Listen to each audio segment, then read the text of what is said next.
life, action in real life, yeah. Wild life, that's it, we live it. Grand style, live it, no limits. Tell them move out the way. We can't deny that this is we therapy. We waiting out like this the last time. Do the most, do the most, do the most. You've been up like this the last time. Do the most, do the most, do the most. Move out the way, let me enjoy today on the stage and imprint a memory. Just give me space, I come to celebrate anyway, cause this is the legacy. So you could watch me, watch me have the time of my life, the time of my life. You could watch me, watch me have the time of my life, the time of my life. You could watch me, do the most, do the most, do the most. I don't care if you watch me, do the most, do the most, do the most. Yo dance, the better the vibes, the faster it done. I don't have time to study people, right now it's time to fun. Is my money spent, so I have to get my returns. It's madness, stabbing inside of the crowd. Check wild life, that's it, we live it. Grand style, live it, no limits. Tell them move out the way. We can't deny that this is with therapy. We waiting out like this the last time. Do the most, do the most, do the most. You've been up like this the last time. Do the most, do the most, do the most. Move out the way, let me enjoy today on the stage and imprint a memory. Just give me space, I come to celebrate anyway, cause this is the legacy. So you could watch me have the time of my life, the time of my life. You could watch me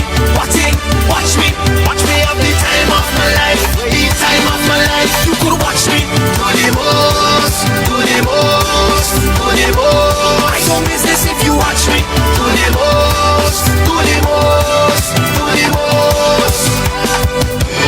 Push that is time, push that, oh Lord, push that, we lock down, push that, we downtown, push that is time, push that, oh Lord, push that, you lock down, push that, man. Trouble in the region, signal the battalion.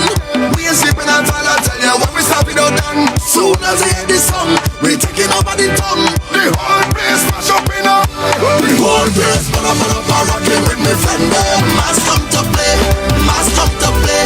This heavy power shaking up soon as we play this anthem. Mass come to play, mass come to play. When you see we coming, push that from left to right. Push that, we in the vibes. Push that, don't take me life. Push that, the spirit calling. Push that from left to right. Push that, we in the vibes. Push that, don't take me life. Push that, the thing start when the plane land. It's the whole away. Soon as we touch down, we don't take vacation. It's the whole away. When we look the target is a ambush up in the federal land. Anytime we ready, we go turn the blessing and mess a lot. Look the army loaded, we go take over any set. We don't want to regret, we don't want to regret. Girls burn up, rocking with me fender. Mass come to play, mass come to play. Every power shaking up soon as they play this anthem. Mass come to play, mass come to play. When you see we coming, push that from left to right. Push that, we in the vibes. Push that, don't take me life. Push that, the spirit calling. Push that from left to right. Push that, we in the vibes. Push that, don't take me life. Push that. Pandemonium from night till the morning. Boy.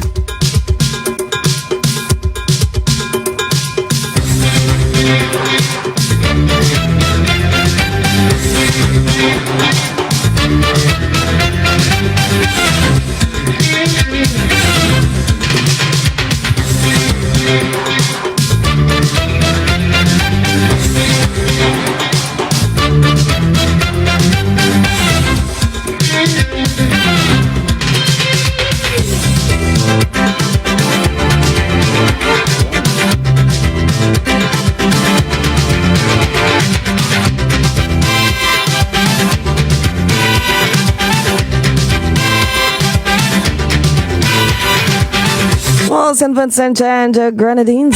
It's time for On the Record. It's Senator Carlos James and Senator Peters. Don't forget to get interactive here. You got to call 451-7827. That's 451-7827. Or you can reach us on WhatsApp at 534-7827. Feeling the pain, we can't take the pressure. Pain, we crying. Somebody got to do something. Right now we really need a Messiah. Don't take me out of this big disaster. For everything at all, look, we trying all in vain. All right, good morning, St. Vincent and the Grenadines. Good morning to those listening across the world in the diaspora, those in the wider Caribbean region, of course, those in the United States and Canada, in the UK. Of course, it's On the Record, and this morning I nearly have to introduce as a special guest. She's been out for so long. Our lovely KMP is back. Welcome back to St. Vincent and the Grenadines, and welcome back to On the Record. Thank you. Good morning, St. Vincent and the Grenadines. Good morning to all our listeners. You know, the diaspora grouping scattered all over the world. Welcome to another edition of On the Record. It's been a while. Certainly. It's good to be back. And I'm happy to have you back in studio, Keisal. Of course. You know, you almost sent a search party for me, and you kind of did. You kind of did. You sent the search party, but I'm back. I know he missed me. Certainly. And I know, of course, listeners across the various media platforms, we're encouraging you to share the program, share the live. Of course, we've just started the program, and this is just not education for you and information for you. We want to ensure that your friends and your family and everyone else who is listening to the frequency modulation, which is Star Radio 98.3 FM.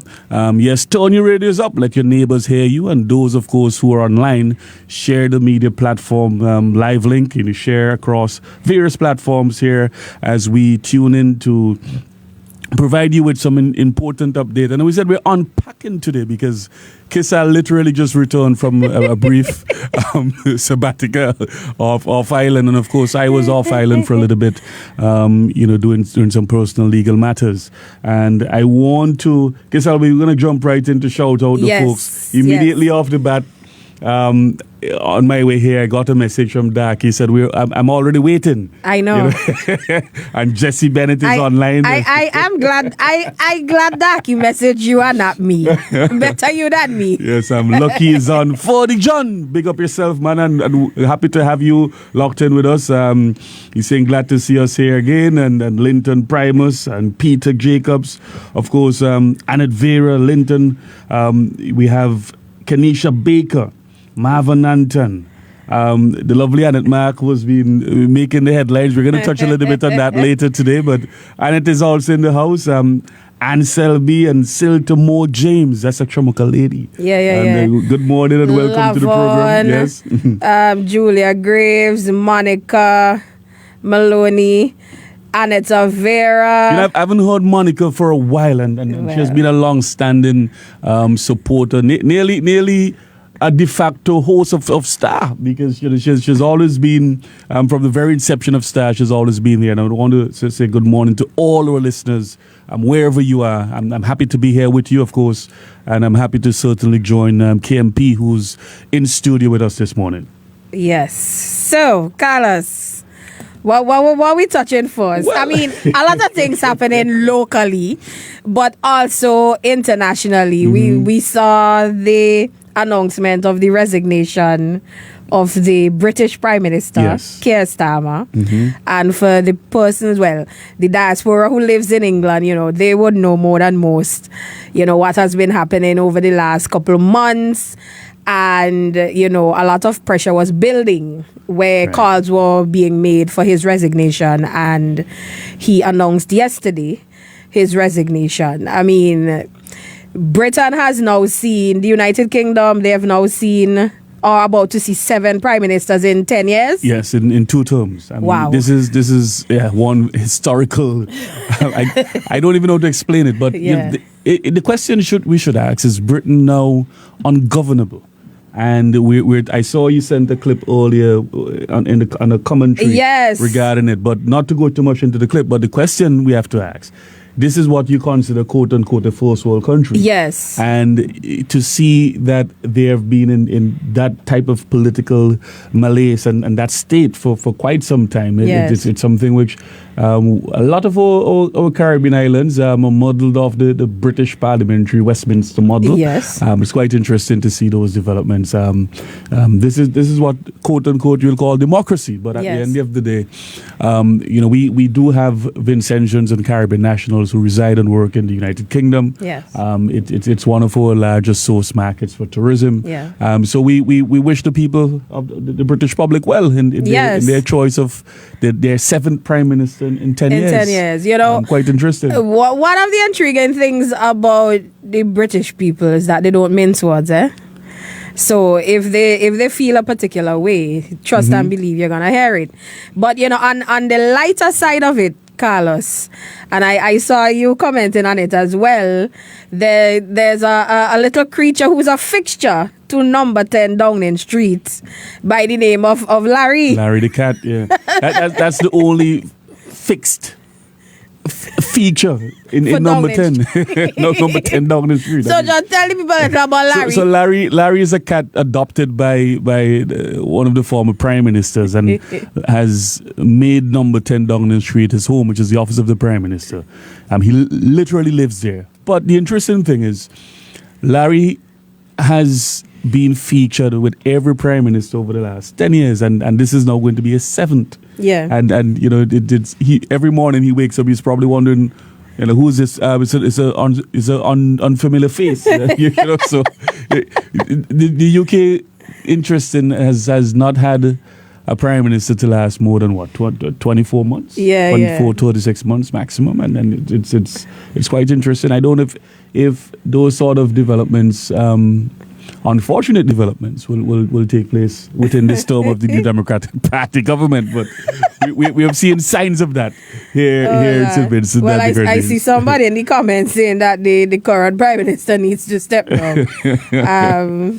It is what it is there. But, it's just interesting to see, Carlos, as former ministers, that if this same had obtained in St. Vincent and the Grenadines, where within 10 years, we had 7 prime ministers, the international community would be looking at us and saying, oh, we are very concerned about St. Vincent and the Grenadines, or any Caribbean country for that matter. And they will call St. Vincent and the Grenadines a failed state. Yeah, and we are politically unstable, and, we have to guard, our nationals and... Well, the interesting thing is... issue certain advisories. We have current ministers of the cabinet who have nearly described St. Vincent and the Grenadines as such. Bordering a near failed state. Issues of crime, and we didn't see it. We weren't the ones to see it. And the national debt, which they quite interestingly use as a perfect excuse to play on the minds of Vincentians. And I want to remind people that the debt that we have, the debt to GDP, you don't really measure countries' economic and political stability based on their GDP per capita. When you interrogate those numbers, you have to look at several things you have to take into account. One, whether the debt in fact is manageable. Two, the period in which you have, whether it is concessionary financing. Three, the period in which you have to repay that debt. And these are some of the things which, while we were in office, and you have to also examine the fourth issue, the purpose and use of the borrowing and the debt that has occurred. And of course, we know we had the COVID-19 pandemic. We know we had a explosive eruption of the Las Rufus volcano that devastated the northern part of St. Vincent and the Grenadines. We know we had a Category 4 hurricane that also devastated the southern part of St. Vincent and the Grenadines. And we know we had in between a number of different trough systems that has had that impact, social and economic impact on our, particularly our working people, our fisher folk and our farmers and so on. So we know we know where the resources went. We know where we would have spent and put resources in place to cushion the fall off from a number of these climatic shocks, as well as the imported inflation and all of the trappings that comes with external forces such as the Ukraine-Russia crisis, such as what has taken place in the Gulf region.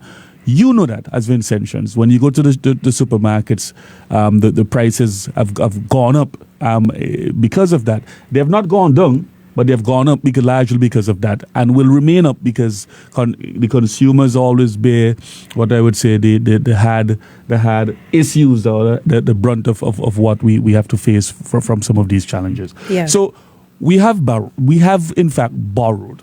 That's a fact, and we have in fact gone to market, and a lot of what we have secured in terms of financing have been concessionary financing, and we're talking about interest payments of 1.5, an average 1.5%, 2%, 3% maximum. In some cases up to 6%, but not in the large scale of things in terms of the borrowing. Largely, a lot of the borrowing has been within that 1.5 to 2% interest payment. And when you look at that, if those of you who own mortgages, those of you who have houses and homes, and you'll know when you go to the bank, a 1% mortgage, I mean that is pretty much paying back what you borrow, just with a little bit extra. Yeah. And it's not 12 and 13 and 14% and 9%, which is what in fact some governments in the past have really we have seen that when you talk about the Paris Club, and I've known St. Vincent and the Grenadines in the past to have borrowed from financial institutions within the Paris Club. I've known of countries, not to name individual countries, but I know of Antigua, for instance, have borrowed from the Paris Club. And when you look at the financing, they're not concessionary financing. They're financing at 12 and 13, and some instances based on the high risk. In terms of the volatile state of the economy, as much as 13-14%. So we have not gone that route. We have gone the route of, in fact, borrowing at 1 and 1.5 and 2% in terms of financing, and borrowing for a cause to ensure that we recover from natural hazards, and recover from the disasters of the hurricane and the volcano and the fallout from the pandemic, the global health pandemic. So we have done that.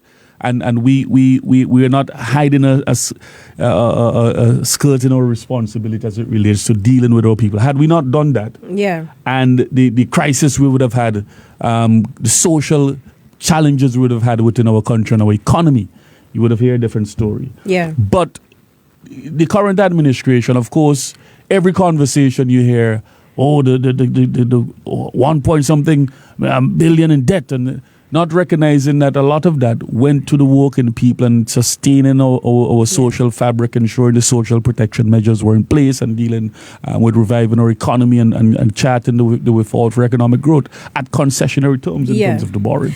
So we have to look at all of those things.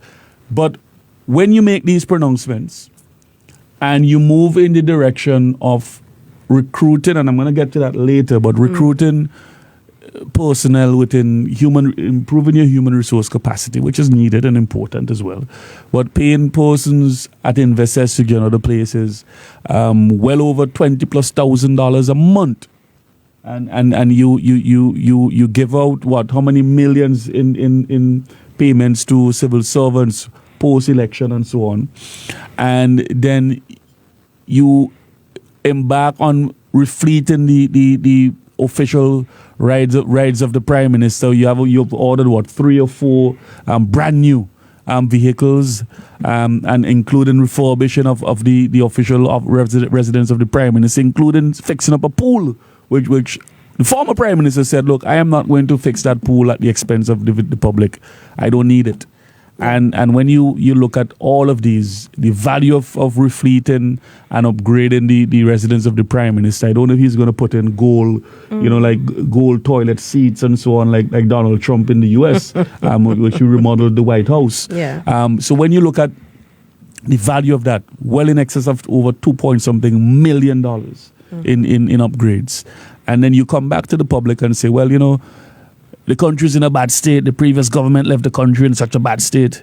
At least when we borrowed the money, we put it in the hands of the working people. We ensured farmers and fisher folk benefited. We ensured that we put the economy back on a steady footing, and we create the opportunity for growth and advancement of the working people. We didn't borrow to fix up the residence of the Prime Minister. We didn't borrow to enhance the fleet of the official vehicles of the Prime Minister and so on. And these are the things that we have to measure. And when you hear the statements about the debt and what the government left and no money in the treasury, let us be real and let us be honest with ourselves. You're seeing the spending, you're seeing the new hiring within the statutory bodies and within and mind you, those statutory bodies are not statutory institutions that are making a profit whereby they can pay for their own staffing. They do get a subvention from the treasury, from the government, unlike VINLEC and CWSA, which can of course hire and recruit persons because you pay directly to VINLEC and CWSA. You don't pay to Investors, you don't pay to the Tourism Authority. What essentially is the government finance and support these statutory bodies. So the monies have to come from somewhere. Yeah. And it is coming from, of course, either borrowing or through local loans or external loans or from taxes, which you, the Vincentian and working public, you contribute to. So let us really analyze the two limbs of the conversation. One, the state of the economy and what the government has left and you are in so much debt. And two, so we are to accept that. And all of us, we have to bear the grinds, Keisal. Listen. We have to bear the grinds. But at the same time, on the other side, while you speak on one side of your mouth about the state of the economy and Vincentians, you have to hold things tight. You are refleeting, I see a brand new vehicle now on the road, G1. You're refleeting the official vehicles of the Prime Minister. You're enhancing the residence of the Prime Minister. And while doing that, paying rent, I believe that rent would be in excess of 20 plus 30,000 a month where he's currently staying. And of course, you're doing all kind of different things. Ministers are traveling now first class and they're out the state almost every week. And then at the same time, you have expanded the civil service. And when I say the civil service, because you have increased the ministerial portfolios. Under the ULP, we didn't have 14 ministers. We had parliamentary secretaries and so on, and junior ministers. At one time, you were a junior minister, you were promoted up to a minister, a full minister. So we didn't have 14 ministers. And with 14 ministers would require 14 permanent secretaries, would require 14 assistant secretaries, additional secretaries for the ministers and so on. And it goes down the line. So you have to look at the spending versus you as the John public have to be cautious and be careful and take the high price of fuel at the pump, pay to VINLEC the fuel surcharge that is higher now than what you're actually consuming in electricity, while the ministries and the government ministers and the cabinet are very comfortable, brand new vehicles, as I said, for the office of the Prime Minister and his residents. So how do you listen on one hand to the concerns, and then you don't, as John public, and the messenger doesn't practice what they're preaching? I just find the New Democratic Party, they're just disingenuous all around, and we need to remember that in our discussions and interactions on this issue. They are disingenuous as it relates to the debt, and you have so eloquently, Carlos, outlined the reasons for the borrowing. Everybody saw what was happening. You had to be living under a rock to not know all of the challenges we were facing, especially within the last term.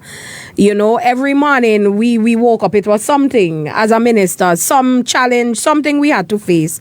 And, I mentioned to somebody yesterday that, being in the kitchen and feeling the heat, it's a different type of feeling, having to lead and make the very tough decisions, but very necessary decisions for the sake of the country. So for the New Democratic Party and their supporters to be talking about the debt in isolation to all of the challenges we've had, it's disingenuous. Very disingenuous. It's disingenuous as it relates to the expenses, and you've highlighted again so eloquently their failure to keep the expenses at a minimum. So you have the Prime Minister living elsewhere. He's not living in the Prime Minister's residence. So that is rent that is being paid. At one time, I think vehicles were rented for him. He was not using the ones that the former Prime Minister used, although they may have used the other ones as part of the convoy. But here you have, again, additional expenses. And one of the things I've noted as well, Carlos, you would remember whenever the Prime Minister was hosting an event, it was hosted at the Prime Minister's residence. But now I'm seeing events being hosted here, there, and everywhere. And, I'm in some sense, I'm happy that, other business places can benefit a little from the spill-off. Sometimes we did as well use other event areas to host events, but primarily, almost all of the major events hosted by the Prime Minister were hosted at the residence. Yeah. So there's no need to have to pay an additional set of monies to rent a space to host an event. Plus catering. And, these people are telling you one thing, but they are doing something totally different. And again, it's disingenuous. It's also disingenuous that the New Democratic Party have convinced an entire nation that we have accomplished nothing in 25 years. And I will repeat this, and I will repeat this until the day I leave this earth. They are disingenuous. They have convinced a greater section of the population that we have achieved nothing in 25 years. The way they speak about St. Vincent and the Grenadines, it's as if we are a tin pot, third world, failed state. And it just baffles me that people could accept this type of psychological abuse.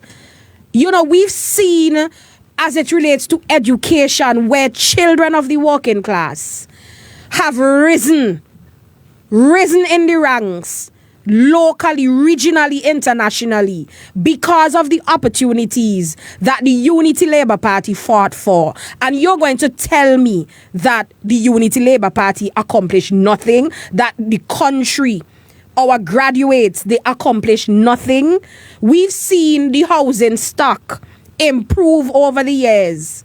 We've given dignity to people where they have lands, they get their deeds, they get their houses, and it's something that they have and they could take pride in. Even in the aftermath of disasters, Carlos, we have sought to assist people in the rebuilding process. And now any dignity, any shred of dignity that existed in that process has totally gone out the window under this new government. So for me, it's just disingenuous behavior that people could say, oh, St. Vincent, they nothing, we ain't accomplished nothing, we close to a failed state. You can't be saying this on one hand and then on the other hand you're doing something totally different and proving that, hey, well, the treasury isn't as empty as you are telling us, because, as you mentioned, ministers are now insisting that they fly business class, and people saw us traveling and assumed that that was the case with us. But now they are doing that and they are traveling more frequently. Some of these trips, quite frankly, I don't think they're needed. And sometimes it's best if we send our technical people to some of these outings, because they have the technical expertise and the know-how. So you look at what are the benefits as well in terms of all this spending, this extra unnecessary, unwarranted spending. So for me, they're just disingenuous. But these are the cards that have been dealt, and we just have to keep the fire burning and keep speaking out about these things, because you can't be talking about debt and you are not trying to do anything to keep that debt in check and rein it in. We spent because the people needed us to. The people needed us to answer the call. The people needed us to stand in the vanguard for them when they couldn't do it on their own. But what is this new government's excuse? They've only been there for 6 months. And they're spending like no tomorrow on unnecessary things. So for me, it's just, they're disingenuous. And that is all I have to say on that. Yeah. We have had some developments quite recently, became conversational pieces within the public of recent as it relates to tourism. And I want to touch on a few of those, Keisal. Firstly, let me congratulate Shafia London, who is the wife of the former Attorney General Grenville Williams. I want to congratulate her on her appointment to the position of CEO of the Tourism Authority. I read her comments in one of the news pieces, and based on what I've read from her introductory statement, commenting on the appointment, it augurs well for our advancement in terms of tourism, and she's hitting the right notes in terms of where we need to be and where we are, acknowledging the successes of previous persons within that post and within the ministry and so on, and building on top of that. And this is, I want to commend her for that statement and working with, I should mention, stakeholders, livelihood of persons within the industry, and particularly sustainable tourism.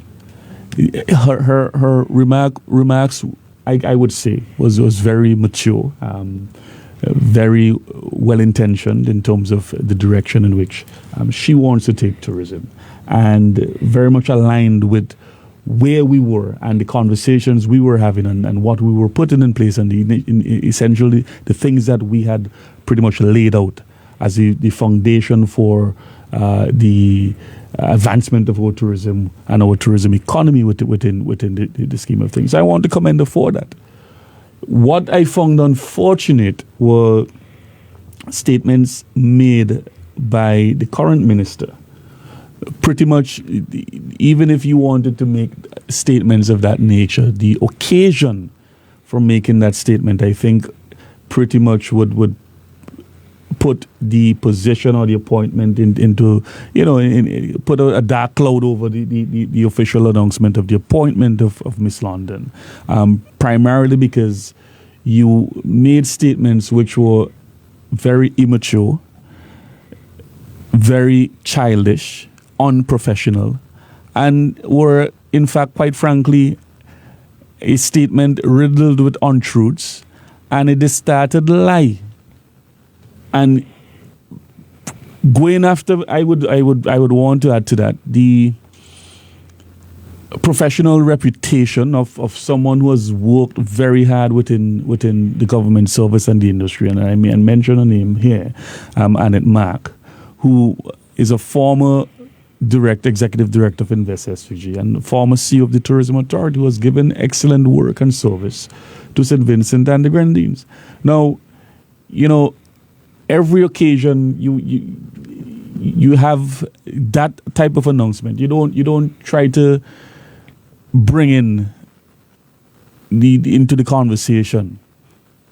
Well, there was a recruitment process and in 2 years ago, and the nonsense that he made. Quite frankly, I would say this: there was no Trinidadian firm hired to do any recruitment of any tourism CEO within my term as minister. It did not happen. That is a lie. It is no secret that Joel Providence, who is a Vincentian and a local consultant, was working along with the Tourism Authority for a period of months in its restructuring and putting in place an HR model in terms of going forward as it relates to the recruitment process. And within that process, there was not a Trinidadian involved. I don't know where that information is coming from. So that's the first lie that was told. Secondly, the individual who was selected scored favorably well in the interview process and was within some of the very top contenders for the position. There was not a Vincentian who scored the highest average marks within that recruitment process. So to say the current CEO who is likely to take a post up on July 1st came out on top was inaccurate as well. That's also not factual. But, and this is where it gets very interesting, Keisal, because we should not even be having this kind of conversation. Correct. We should be having a conversation to commend a young professional, a Vincentian who has done excellent work locally and regionally, has excelled academically, has excelled in business, and is now, at the helm of the tourism authority, and we should be congratulated on, which is what I did at the very outset. But unfortunately, because of the inexperience, the uncultured way in which some persons are running the government, being unskilled in decorum and tact and decency as it relates to how you function within a ministerial post. And here it is, we're having a conversation questioning the recruitment process and debunking the lies and the propaganda and the untruths that were told at that press briefing. So I can categorically state that there was no Trinidadian firm recruited by the government of St. Vincent and the Grenadines to handle the recruitment process as it relates to a tourism authority CEO. 2, the candidates whom we shortlisted were all scored fairly well, and the person who was selected, there are different considerations that you have to take into account in terms of salary band and what you can afford at the time and so on and these sort of things, which puts some persons who are available and ready to do the work at a particular point in terms of the scale. But at no point was there a Trinidadian firm recruited. And I know Joel Providence, who is a consummate professional, of a high quality professional. I can state that even he was not consulted as it relates to this information. And had he been consulted, this would not have been the conversation that Joel would have been having with any minister or a member of the cabinet as it relates to that recruitment process, because he is a professional man. He's a Tramoka man. He's a Leeward man who has worked for years in the private sector and as a business, what I would want to say, an expert. And certainly in his consultative capacity, would not have been having that type of conversation with any minister. And without even picking up my phone and calling Joel, I know for a fact, because I know the individual. And in fact, what you're doing is not just putting the professional reputation of the former CEO into disrepute, but also the consultant who is a Vincentian, who is also engaged in other consultancy within our local business community and also regionally. Someone would say, well, if that is the type of consultancy that Joel Providence is bringing, I mean, should I hire him? Where these information is being divulged in such a way. So I know for a fact that level of unprofessionalism would not have come from Joel. So, this immature, childish, uncultured type of way in which this particular minister, and you rarely hear me comment on these things and personally about people, but when you go out and you attack the character of two consummate professionals, which is a consultant by the name of Joel Providence and the former CEO of the Tourism Authority, I have to speak up. I have to comment on it, because you're then putting the professional reputation of these persons on the line and at the front for interrogation. And this is the type of individual that we have, or persons we have at the helm of leadership within the cabinet and within our country. So it is unfortunate that we are having this conversation. Like I said, I believe Shafia will do well. She is a quality professional whom I think has the right aptitude. In fact, her tone and her measured statement in which she presented during the press conference were very much in line with everything you need to say about tourism and what we have been saying and doing as it relates to tourism over the last 5 years. She spoke about the diversity of the destination. She did not mention at all mass tourism, because that is something, and I'm going to go to that subject in a while, Keisal, but she didn't mention mass tourism. She mentioned our sustainable tourism product, the diversity of the market, how we can leverage what we do to build out of our product, working with stakeholders, and she mentioned the taxi operators, the hoteliers, the tour guides, and so on. And that is what we have been doing in providing a lot of the incentives, the concessions, and so on, the training, working along over the last. I went to Cuba, signed a memorandum of understanding with the Cuban government, and brought some Cuban technical persons here to provide training. And the training was expanded not just for tourism personnel, but also teachers and so on at the technical institutes who are dealing with tourism and hospitality. Because what we developed was a framework, working with the TVET, was a train-the-trainer program, so that they can then impart that knowledge on their students and other persons who are signing up to these technical institutes. So all of these things must go hand in hand and must work together. The Ministry of Education and the TVET centers also there has to be a great level of collaboration with our tourism stakeholders and our trainers and facilitators within tourism. So I say this to say that she very much was on point, sounded far off from some of the comments that I've been hearing recently from the current Minister of Tourism, because he's talking about pivoting towards mass tourism, which is simply not a position which St. Vincent and the Grenadines should go. It goes against even. I was very much deeply involved in the development with our technical team here and within the OECS Commission, working to build out our sustainable tourism policy within the OECS. It's a regional framework, a modeled framework, which all of the OECS islands and member states are signing on to, and to really hear the conversation shifting away from sustainable tourism and working in tandem with all of our stakeholders to build out our tourism product, to mass tourism. It's clearly the current minister lacks the vision, lacks the aptitude, the quality of what we need in terms of representation to deliver what we need for tourism in St. Vincent and the Grenadines. You rarely hear me come on these programs, Keisal, and speak frankly like this, but when there are comments, loose comments and remarks that are being made and to show the immaturity of this current minister, someone has to answer. Someone has to comment. So, and it's very unfortunate that, we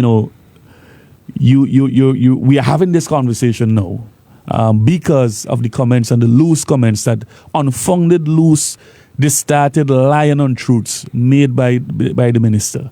It's very unfortunate that we're having those comments now, based on the fact that the statements he made were totally inaccurate, irresponsible, childish, and very, very, what I would say, immature, politically immature, for a certain minister to be having, particularly at a time when you are announcing to the world, to the entire world, not just St. Vincent and the Grenadines, but the entire region and the world, that here it is that we're putting a Vincentian woman, a young woman who has excelled academically and professionally, and she's best placed to lead our tourism authority going forward. But you had to bring in the politics. You had to bring in conversations which were unmerited and unnecessary, if you want to put it that way. And I would say this: Annette Mark has proven herself to be quite a quality individual in terms of her professionalism and her work. I recall when we were at the Caribbean Tourism Organization, St. Vincent and the Grenadines, I orchestrated, along with my colleague minister from Trinidad, the voting and campaign for the position of chair, deputy and vice chairs of the CTO. We supported Barbados for its chairmanship, and Grenada and St. Vincent were the two vice chairs of the Caribbean Tourism Organization. Who do you think was sitting at the board to represent St. Vincent and the Grenadines, and who did excellent work to not just put St. Vincent and the Grenadines forward in terms of our tourism, driving our policy and our initiatives, but also regional tourism?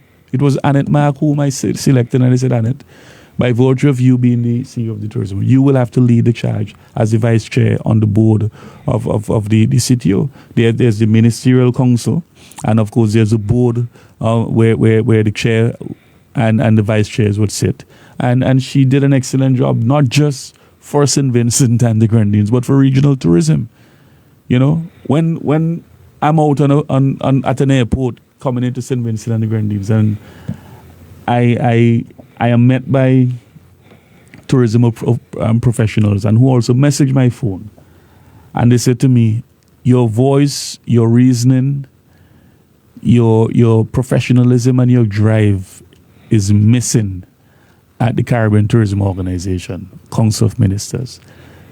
Every policy which we breathe life into, you had a very important role to play in relation to it, and we miss your contribution there. And when you have persons, and I'm not going to repeat what was said about the current minister at a regional level in terms of tourism, where the professionals would meet and they converge and have regional discussions on tourism. But I had to defend him because some of the comments were very, they spoke of his lackluster approach to and lack of vision as it relates to how tourism is to take shape within the region. And quite frankly, I'd say, well, they will need some time to learn the ropes and to understand, how the tourism process works. And here it is, I'm defending, a Vincentian who was a current sitting minister. But yet you are degrading and pulling down someone who served under you as a tourism minister. There's diplomacy and tact which comes with an office which you have to hold, which you have to hold in the highest regard. And these are the kind of comments, and comments loosely that you're hearing. Persons regionally are messaging me to say, well, St. Vincent reached out to me. They need help to get more airlines come into Argyle. What do you think about that? And I said, well, whatever you can to assist, help. Once they're paying you and you're a professional in the field, and they need your services, I have no issues with that. It is for my country.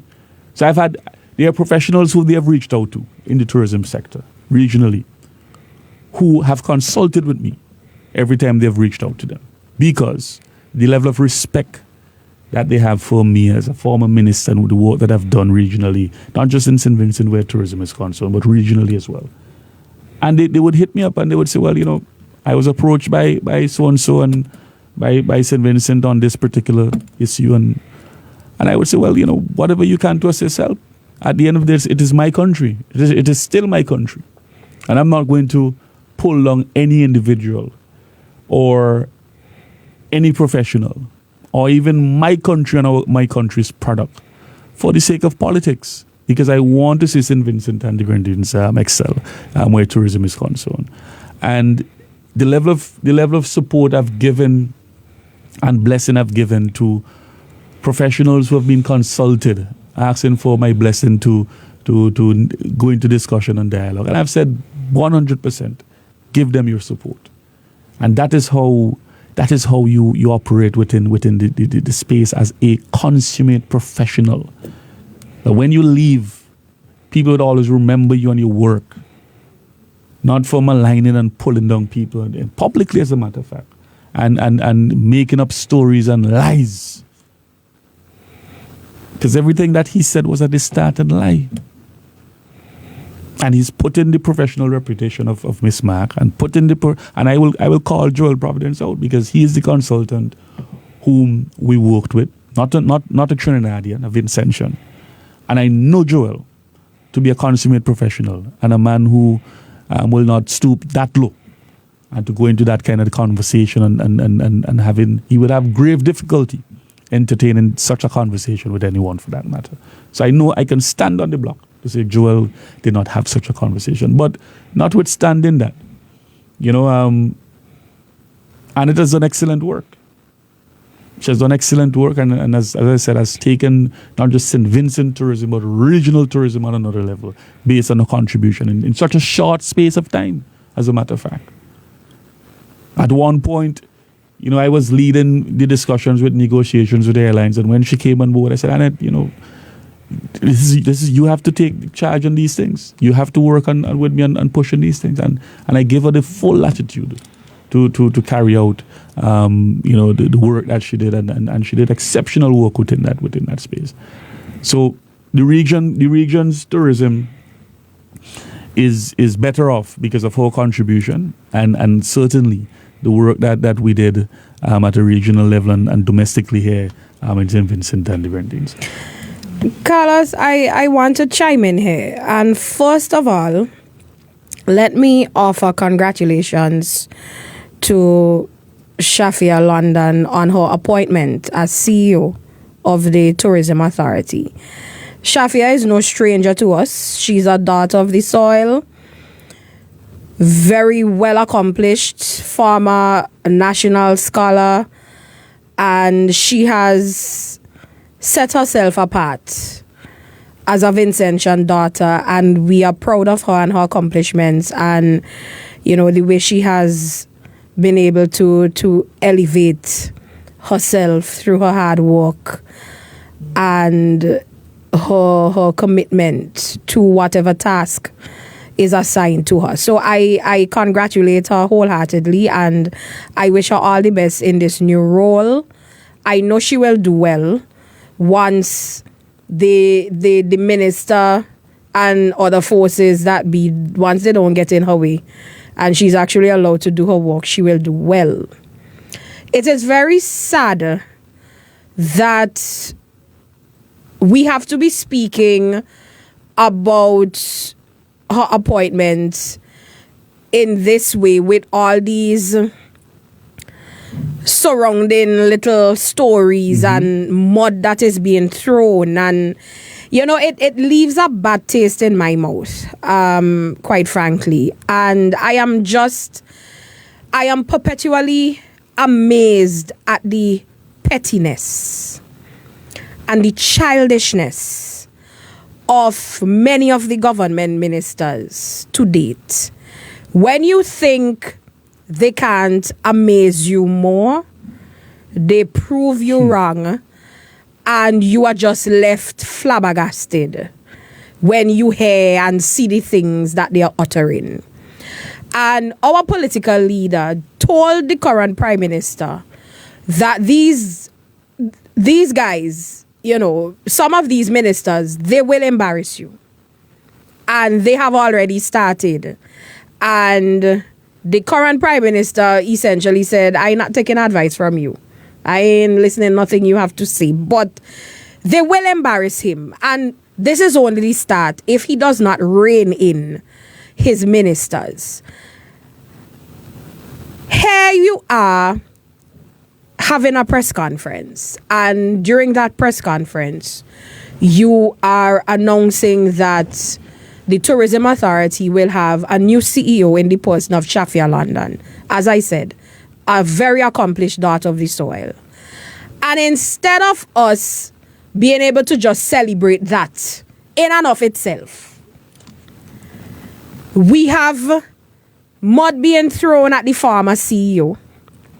And well, I guess it's an attempt to bust files. I guess we are still busting files even after the political campaign is finished and the election season is finished and you've won overwhelmingly, as you keep reminding everybody, and you've been given this massive mandate.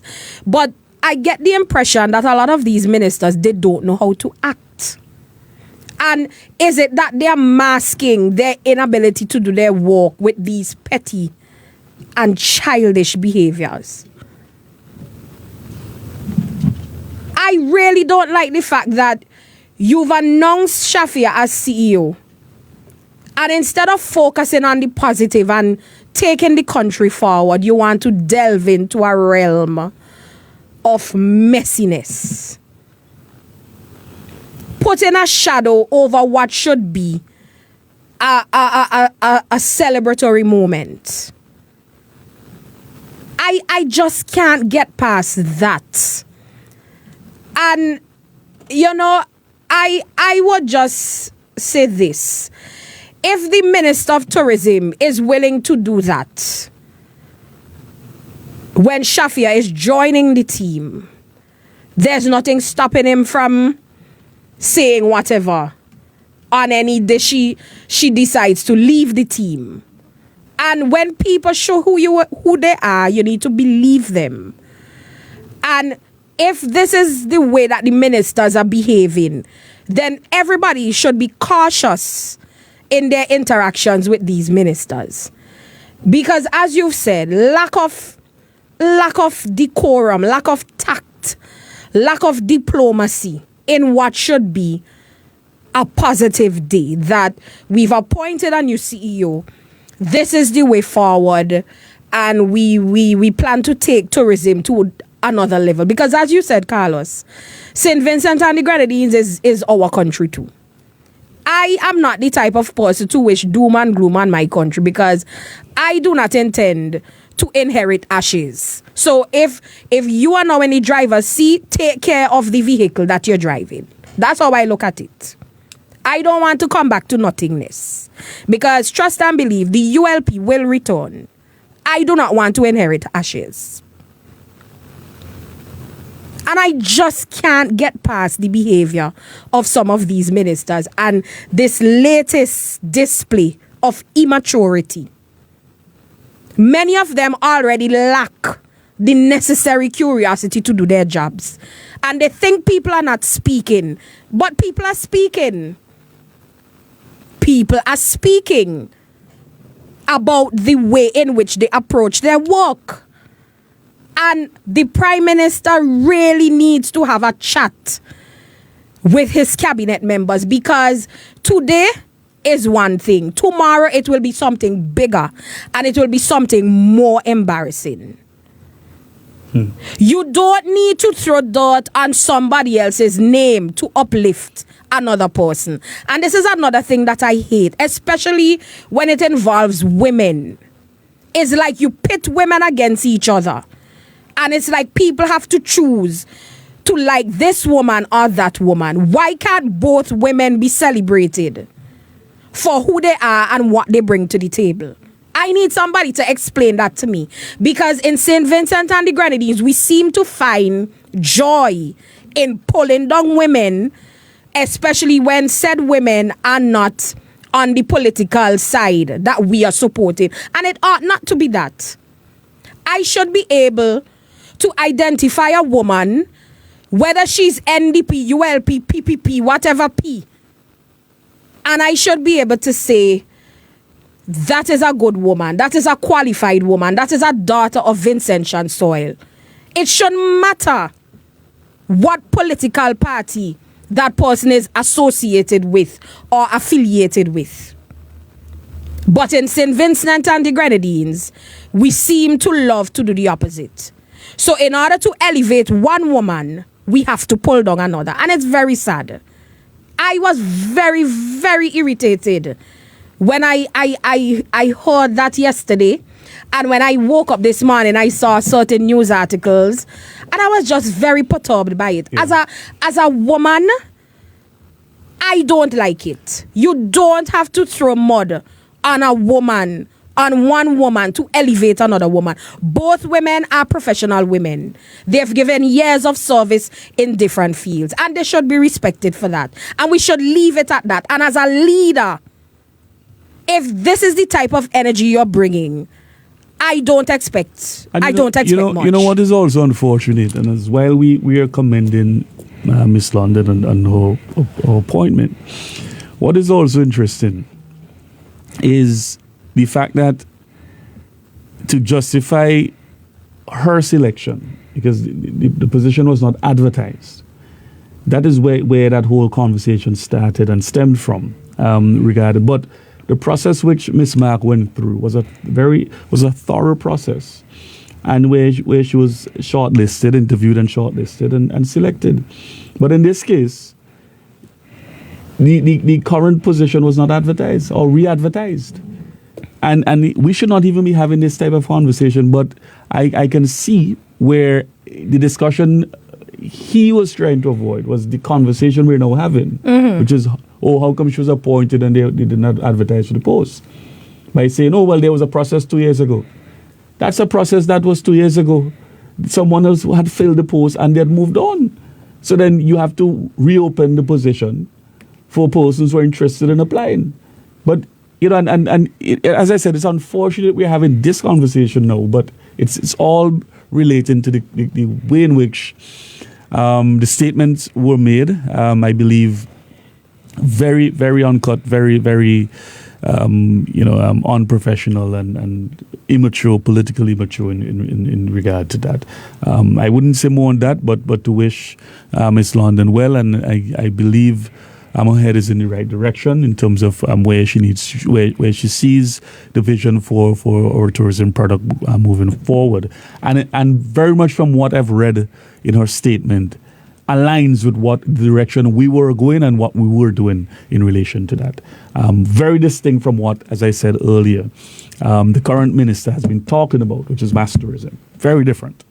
And I want to, from that point, go on this announcement which we have heard as it relates to the signing of the port, the MOU, in relation to the development of the cruise terminal in Kingstown. It is no secret that the Unity Labour Party government, at the time, we were in discussions with Global Ports Holdings, advanced discussions as a matter of fact, in relation to the redevelopment of Kingstown as a city, including the expansion of the port. So the NDP, again, it's a project which they're taking on, not a new project, because the discussions had started. But I would say this. I believe somewhere in the negotiations, the Global Ports Holdings may have caught a very inexperienced government and inexperienced ministers at the negotiating table, because what is now negotiated is essentially far from the direction which we were going in terms of our discussions with Global Ports. For one, an extended lease of 30 years was not the conversation at the time on the table. We were fleshing out in the very early stages of where we were going to look, what we were going to settle on in terms of that period. Two, the conversation surrounding the Grenadines, because clearly they went and did their homework subsequently, whereby they realized St. Vincent is not a location for mass tourism, but we find a lot more smaller vessels, 300, 400 capacity. They dock in the Tobago Keys, just outside of the Tobago Keys on Union. They go into the Tobago Keys by tender. They dock outside of Beckway. So the discussion did not surround a full exclusive ownership of every single cruise port in the entire country.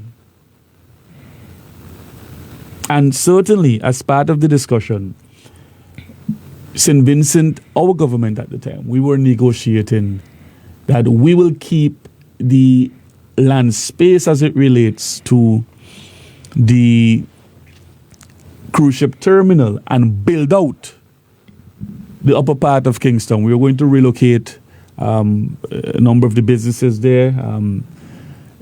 put down what we call the Center for the Performing Arts. Many persons have heard this conversation before from myself and from the former Prime Minister. The Center for the Performing Arts. We're going to build 2 annexes, one in Bellevue, one in Peterborough with a small annex in Trumuka. But the main Center for the Performing Arts was going to be just outside of the cruise terminal. We were going to take all the land, the available land there, from the Gee Shed all the way up to the Massey Store supermarket, and redevelop there. Even come all the way down to where the Bay Street is, where you have the immigration office used to be there, passport office, and so on. All of that, we're going to redevelop it. Put in small shops and so on, duty-free concessions and so for stakeholders. We were going to build out a hotel, a smaller guest house and hotel there. And part of the wing was also going to be a marina for small yachts and pleasure crafts and so on. All of that was going to be owned by the government of St. Vincent and the Grenadines and not Global Ports Holdings. So it was going to be a development which was more a partnership, where they will then contractually expand the cruise terminal to take larger ships and so on. But we on the government side were going to facilitate the expansion of Kingston in itself, redeveloping the uptown, the Center for the Performing Arts, the duty-free shops and so on for stakeholders, restaurants and plazas and so on. So once you come off the vessel, you're going into an area where you're going to be more tourism friendly, so to speak, but run and operated by Vincentians. And that was the arrangement we had in mind to negotiate. But what we have is a wholesale parting of exclusive rights to operate cruise terminals, not just in Kingston, but St. Vincent and the Grenadines. And I think that is the distinction, and for 30 years, that is the distinction which we have to look at. But I don't have any negative comments to say about the company. Some of the professionals working with the company I know very well. I communicate with, because I was instrumental in fact facilitating them coming to St. Vincent and the Grenadines in the initial stages of the discussion. But clearly, as I said, they went and did their homework and bit off a lot more than what we would have negotiated with them. And that is the part which I think Vincentians are concerned about. And quite rightly so, we have to look at that. But as I said, Global Ports, they're persons I know quite well who have worked with, not just within the tourism space. In fact, one of the professionals who work with them have worked with him as well in relation to civil aviation. He's an expert in the field, and now he's with tourism. And so, I'm to say that I'm familiar with the persons who are involved with this. So I really have nothing onwards to comment about the company, but to say we have to be very guarded with what we are negotiating and how much we are allowed to leave St. Vincent and the Grenadines by way of what we'll, I wouldn't want to say a fire sale. I've been hearing the comments, but what people perceived as a selling out of a lot of our assets in the country. Keisal, I don't know what's next, and if the cruise, the commercial cargo port, the modern cargo port, is in the mix as well. I don't know if the hospital at Arnesville will be privatized. I don't know if the land at Arnesville is going to be put up an offer for private development. This is perhaps one of the best assets we have owned by national properties, that land at Arnesville. And we have to be very careful as to the type of development and who are the developers that come into that space as well. Yep. So these are the things, that the conversations that we need to be having, mature, professional conversations, right thinking Vincentians must articulate their conversations around these kind of discussions and topics. And I see a sense of trying to mute the mouths of Vincentians, where you shouldn't criticize or shouldn't be critical of the current administration. Yeah. I mean, you didn't want a more open and transparent government like the Ralph Gonsalves administration, where everything was on the table. In fact, he called several press conferences, had parliament almost twice monthly, and informed the public, and was laid everything bare. Whether you liked it or disliked it or liked it, he laid it bare, and Vincentians had the benefit of the information and how the country was being managed, the negotiations and the deals that were being made. There was broad-based consultation and discussions on several things. And these quiet arrangements which we're seeing taking place now, including what is happening in Canawan with the purchasing of the materials from the Richmond side, north of Richmond, it is something which, again, we have to put under scrutiny, because the information I have, Braxa is talking about a sale of value in 3-point-something million in terms of the material.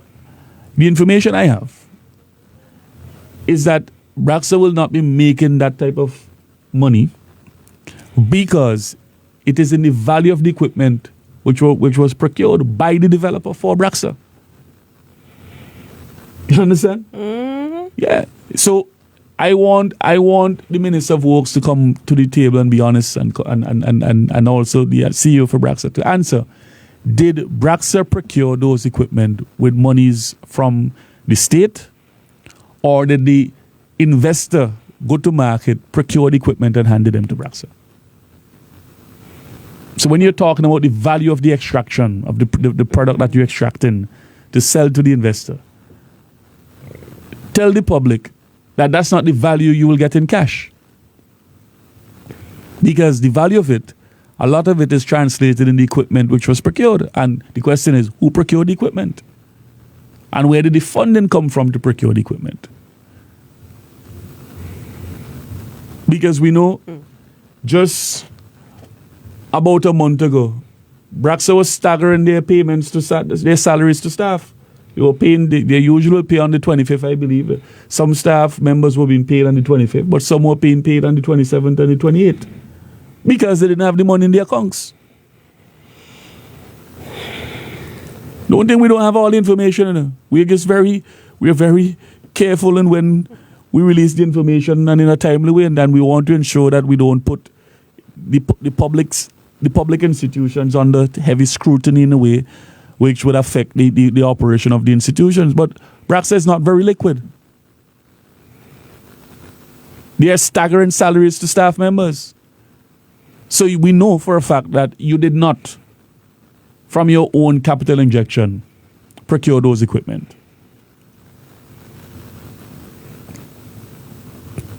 So, you know, when you come to the public and you try to sugarcoat and you present such a wonderful discussion. Look, if the people in North Leeward say do not want you to extract the materials from there, then leave it.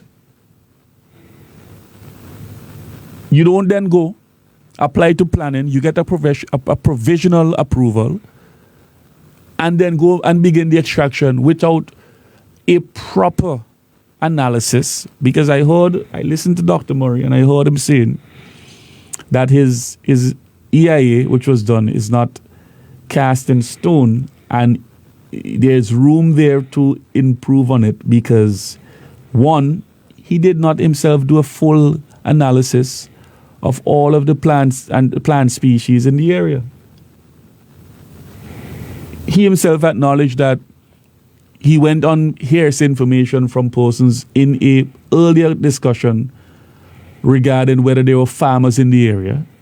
And if it is that there are farmers in the area, the information which he put in the report was from persons who did not disclose that to him. So essentially the question is, did he in fact go to the site to actually do a proper inspection of the site? Because if you had gone to the site, You yourself would have done an analysis of the plants in the area, the fauna and flora. You yourself would have pretty much had a fair idea of whether or not categorically there are farmers in that particular area and so on. And the fact that in the last consultation you were corrected by some persons in the audience who said, yes, there are farmers in the area. And he said you did not know this because you asked the question and someone told you, no, there were no farmers. I have to ask the question, did you in fact visit the site to do your complete analysis? And I'm not questioning his professional, his professionalism in the way in which he conducts his studies, but I appreciate the fact that he said that the study in itself is not something that is completed by being cast in stone, and it's a living instrument or document that in fact can be amended and we worked as we go along. So you have a discussion with the community, but you say, oh, we're going to get 3-something million, but say to the people, you're not getting 3-something million in cash. Say to the people, you did not procure the equipment because you didn't have the money to even pay staff properly and on time in the last month. And it is the developer who procured the equipment for you or provided the financing to procure the equipment.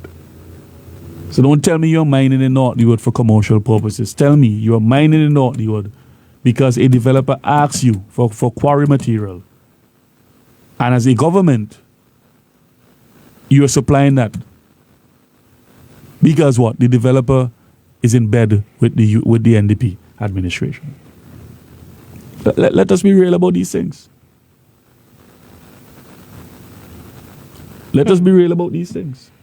And these are the kind of negotiations that are taking place underneath the table. What they said to the public is not what is really the facts of the matter, and I'm going to be very straight on that.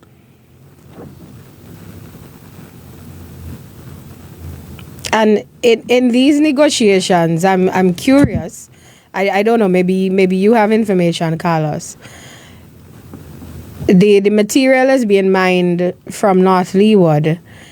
In the negotiations, what does North Leeward get?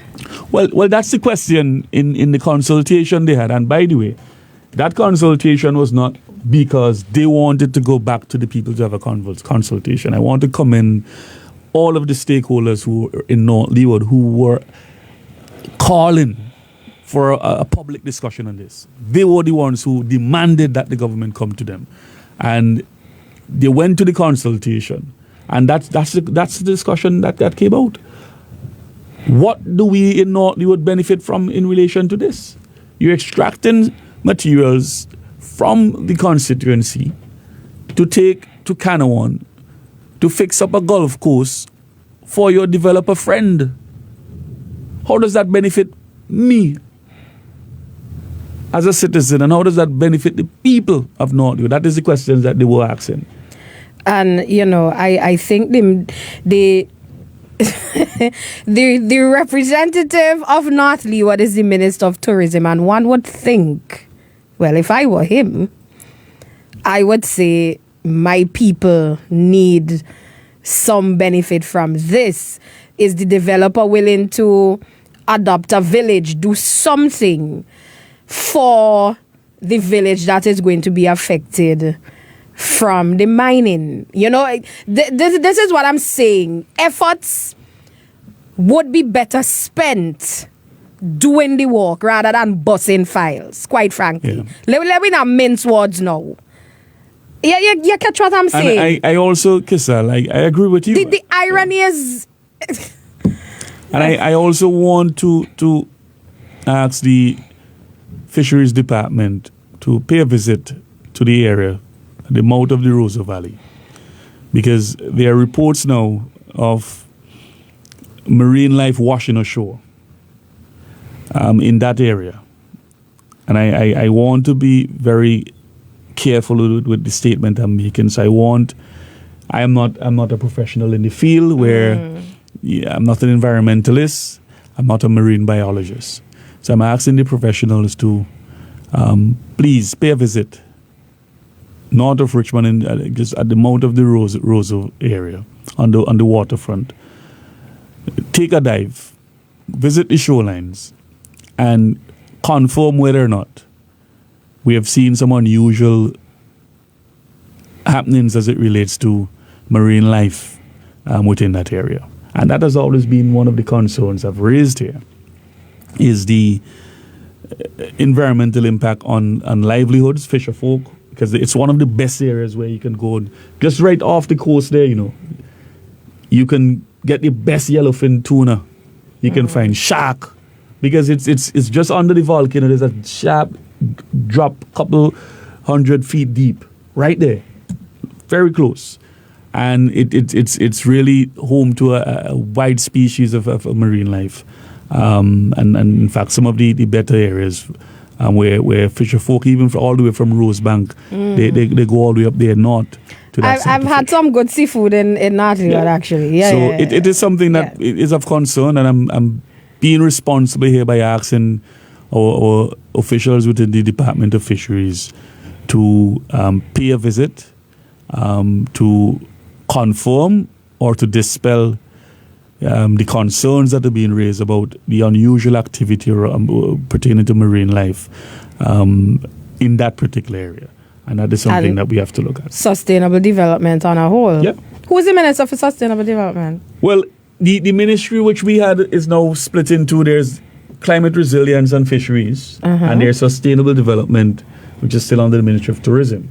But I believe... Who's also the rep of North Leeward. Precisely. All right. But I believe that aspect of it would fall under the Minister for Fisheries. But something like that, they both will have to work hand in hand, primarily because the Minister of Sustainable Development is also the area representative.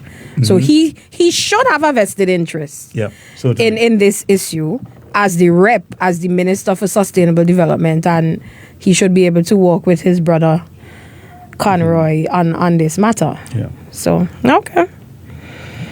Well, I guess we wait with bated breath to see how that unfolds. Certainly.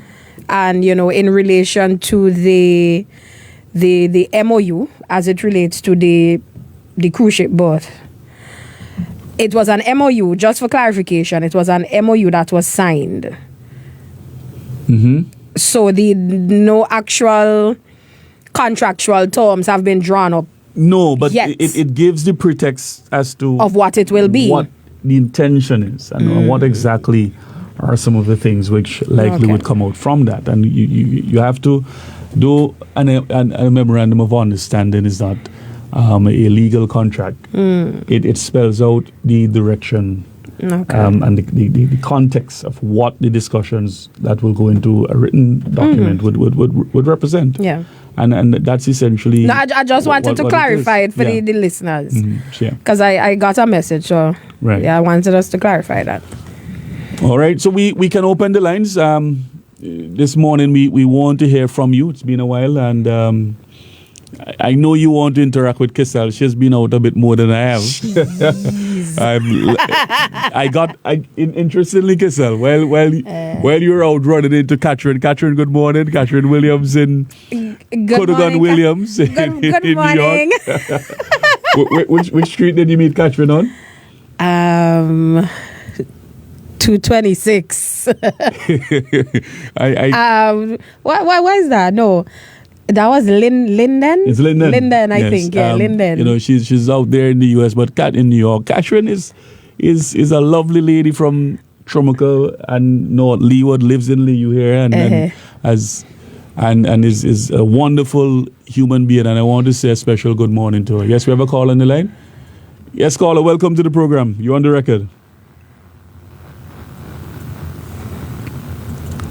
Yes, caller, welcome. You're on the record. I think we lost the caller. Caller, you're free to call back. And while we're waiting, congratulations to you. You made news on your call to the bar in the BVI. I know it's run of the mill. It's run of the mill. It's run of the mill for people like us. Yeah. But it's a big deal when regionally you can go out and walk and somebody says, "Oh wait, but I mean, Carlos ain't coming back. I said, no. I said, calm down. I say, lawyers from time to time, you may get a brief, and in order to practice there, you have to be called to the Yes. bar. The call in St. Vincent is not universal for the Caribbean because each jurisdiction has its own set of laws. Yes. So, congratulations. No, thank you, and I'm glad you cleared that up because I've got a lot of messages. I'm still very much in St. Vincent and the Grenadines. My law practice is in Heinz Building in St. Vincent and the Grenadines. And that's where I function. But from time to time, I will be in and out of the jurisdiction. As Keisal said on brief, from clients in the Brivii and in St. Lucia and Antigua, different places. It's amazing. I've done 16 plus years at the bar. Yeah. Now I'm back in private practice full time. It's amazing that even regionally there are people calling and saying, look, we want you to come up here to represent me and to handle certain types of work within the regional space. But time flies. Because, you were called the year before me. So this year, I'm celebrating my 15th year at the bar. So I'm indeed humbled and honored to to offer my representation regionally to persons and to companies, businesses. But my heart... Senior council things. Senior council things. My heart remains at home. I'm still very much working in St. Vincent. I had to clarify that because the person was very concerned. Yes, and so I'm very much still here in the country working. Yes. We have any calls? Right. And well, just before we forget, we have to big up Comrade Brewster. His son did exceptionally well. Well, first of all, let me congratulate all of the students. All the students. Yeah. All of the students who were successful in their bid at the CPA and exams. might you dare add students of the education revolution? Children of the education revolution, yes. That's an offensive word apparently, no? Yeah. It's been banned. It's been banned from the language allowed to be used now. But apparently government officials within the ministry and other agencies, state agencies, there was a, I don't know if it was a formal circular, but at least it was confirmed to me that you cannot say the word education revolution. Yeah, it's been banned. But amazing, eh? It's amazing because a lot of these officials are products of the education revolution and have been able to elevate themselves because of it. But, it is what it is. Que sera, sera. But congratulations to the students and big up to Orlando Brewster. Randy Jr. Yeah, Randy Jr. In the top 10, and in fact, placed very high, but because there were multiple persons who tied for third and fourth and so on, I think he came out 6th or 7th. Around there. Yeah, so quite well. And congratulations. And I know Randy is proud to say that my son is a product of the education revolution. Come on, man. Come on. We have a caller? Yes, caller. Welcome to the program. Hello? All right. Yes, caller, you're on the record. Good morning. Good morning. As a man who want to rough this thing, both of you can be out at the same time. I agree. I'm telling you, y'all that have me up on a Tuesday. Oh, and next Lord. time I tune in for my Tuesday, nobody. I agree. I agree wholeheartedly with you. I'm going to have to make sure that the two of you not out at the same time. Yes. All right. And the technicians are listening. I know they're working on a formula that is going to fix that, even if we're out of state. Right, that we should be able to do it still. Yes. It's good hearing your voice, man. Yeah, because look, Byron Cox in Germany, and he just hosts morning shows. Exactly. Yeah. So I mean, whatever you do, you could call in for like an hour or two and just at least satisfy the mass of people. You know what I mean? Certainly, we I agree. We hear you. We hear you, and we take that on board. Okay.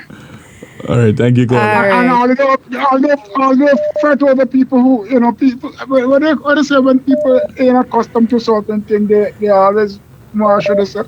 I mean, anybody who have to pull down somebody to raise up somebody, you don't know the level understanding that.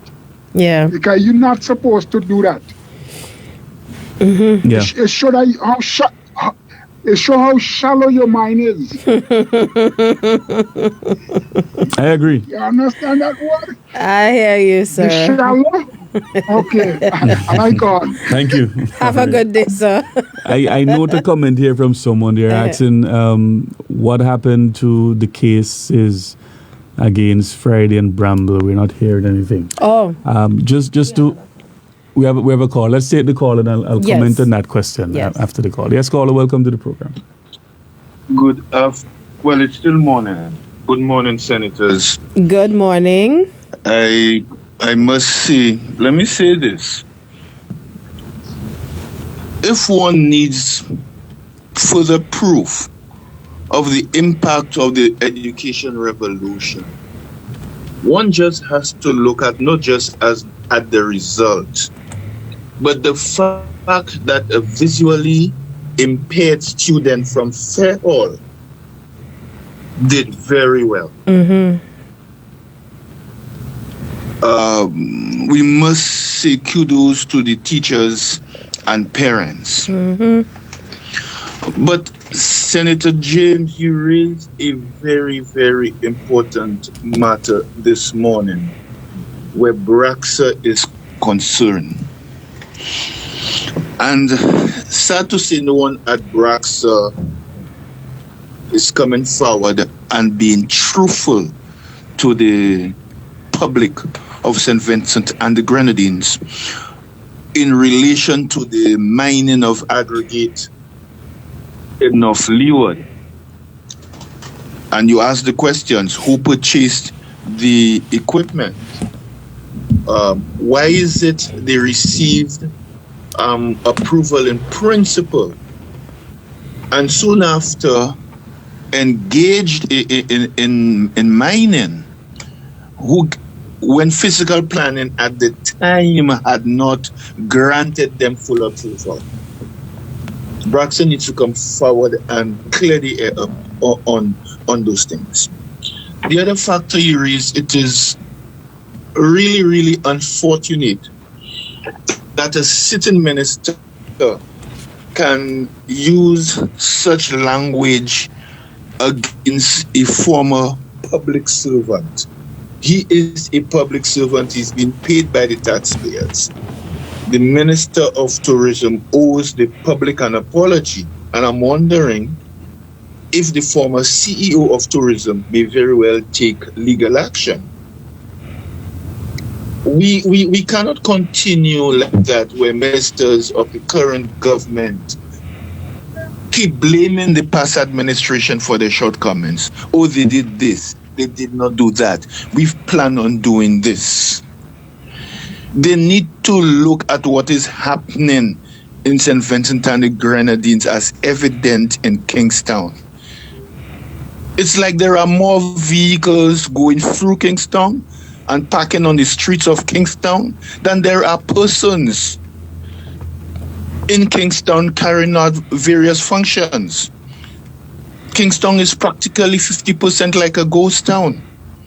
There are supermarkets, there are business owners in Kingstown right now that are seriously contemplating how soon they will begin laying off workers.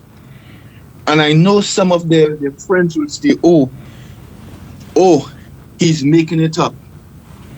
But I've been carrying out my little investigations, and I am not at liberty to reveal the names, but there are business places in Kingstown that are seriously contemplating layoffs.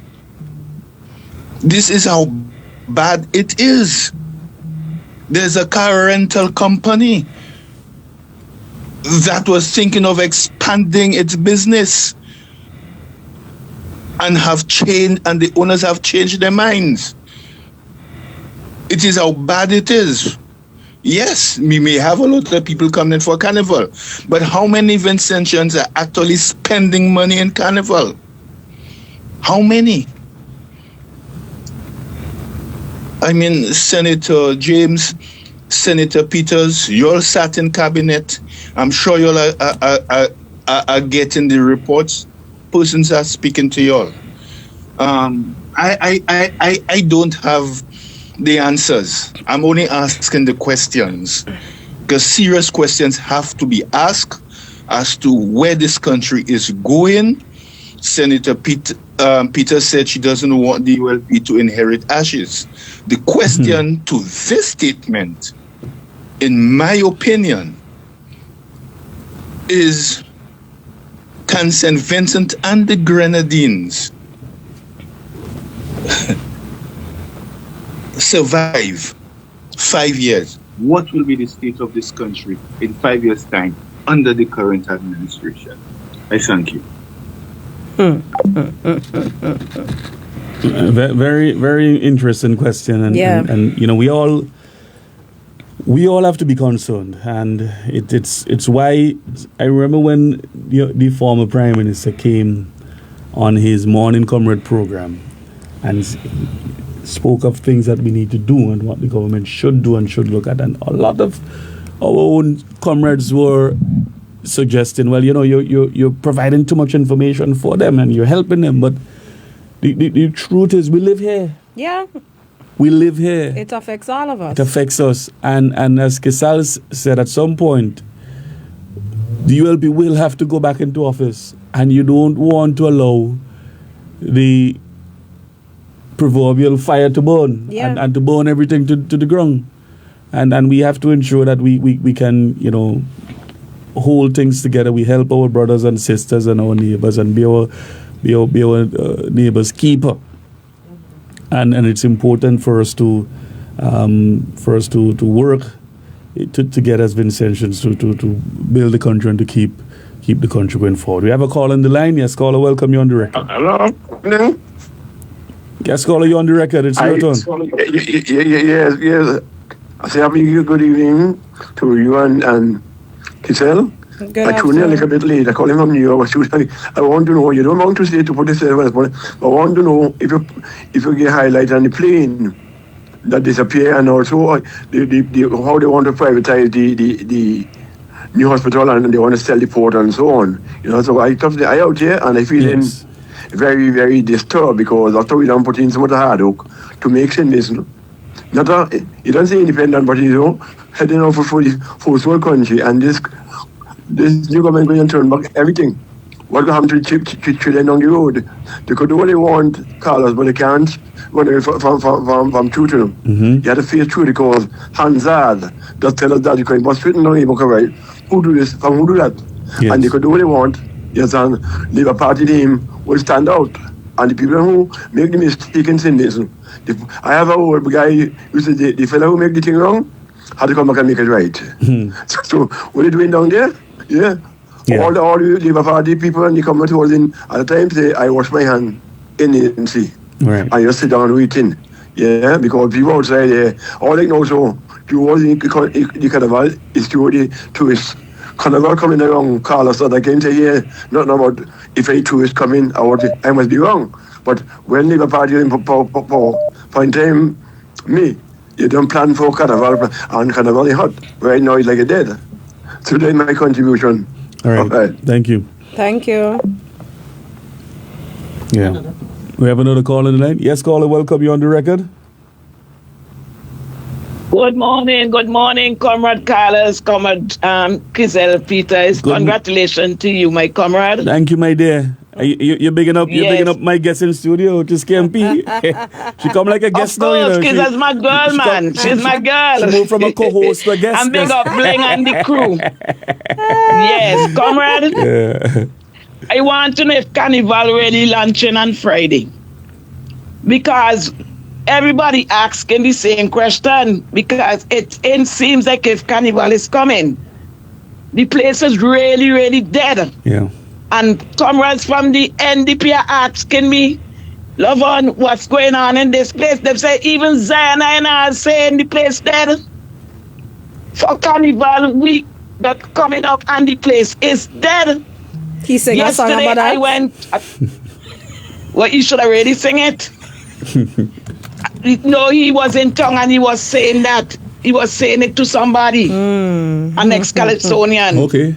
That's interesting. Yesterday I was across by Comrades and a young lady walking at the Liberty Lodge. Was his farming children up there, and she said, it's 3 months now, the staff ain't get paid. And she says they're not going back to work. She go in and do some barbecue. I say, well, you girls too, they have to pay for 3 months and whatever. She said she working there since 2022, and she said she never have this problem under ULP government.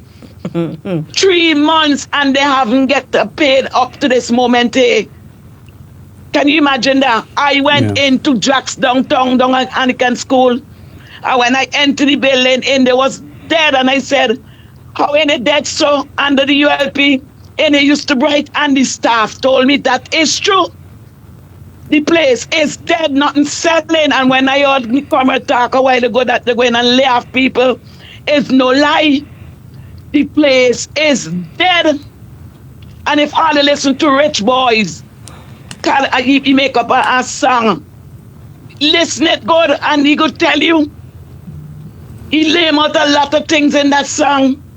Comrade, the place SVG gone. Wow. I don't know if the carnival season will build up, but right now the place is just boring and dead. I don't even know if carnival coming and it going on lunch on Friday. Everywhere you go, as I said already, you can play ball in the street. And look, the Comrade said it a while ago. SVG never been so all them time.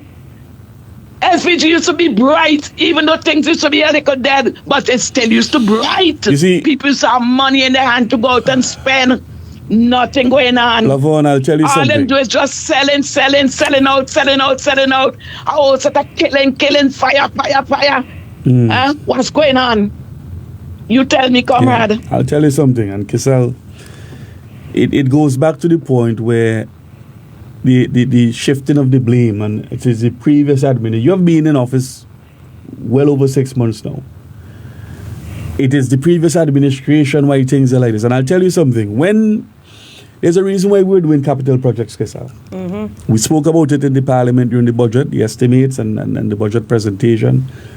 There are some projects that the government must do and have to do, whether we like it or not. The end result of it is that it is gaining an asset, a capital asset, which is of value to the country. For instance, the port.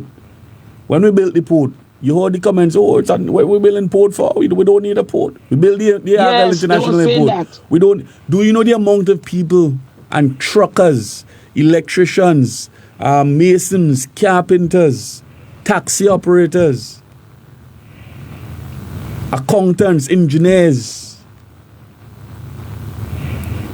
Do you know the amount of persons who were employed on those two major capital projects? When we built out the Holiday Inn Express, because the asset is there, the value of it is there, and we needed rooms. You know the hundreds of people who worked on that project?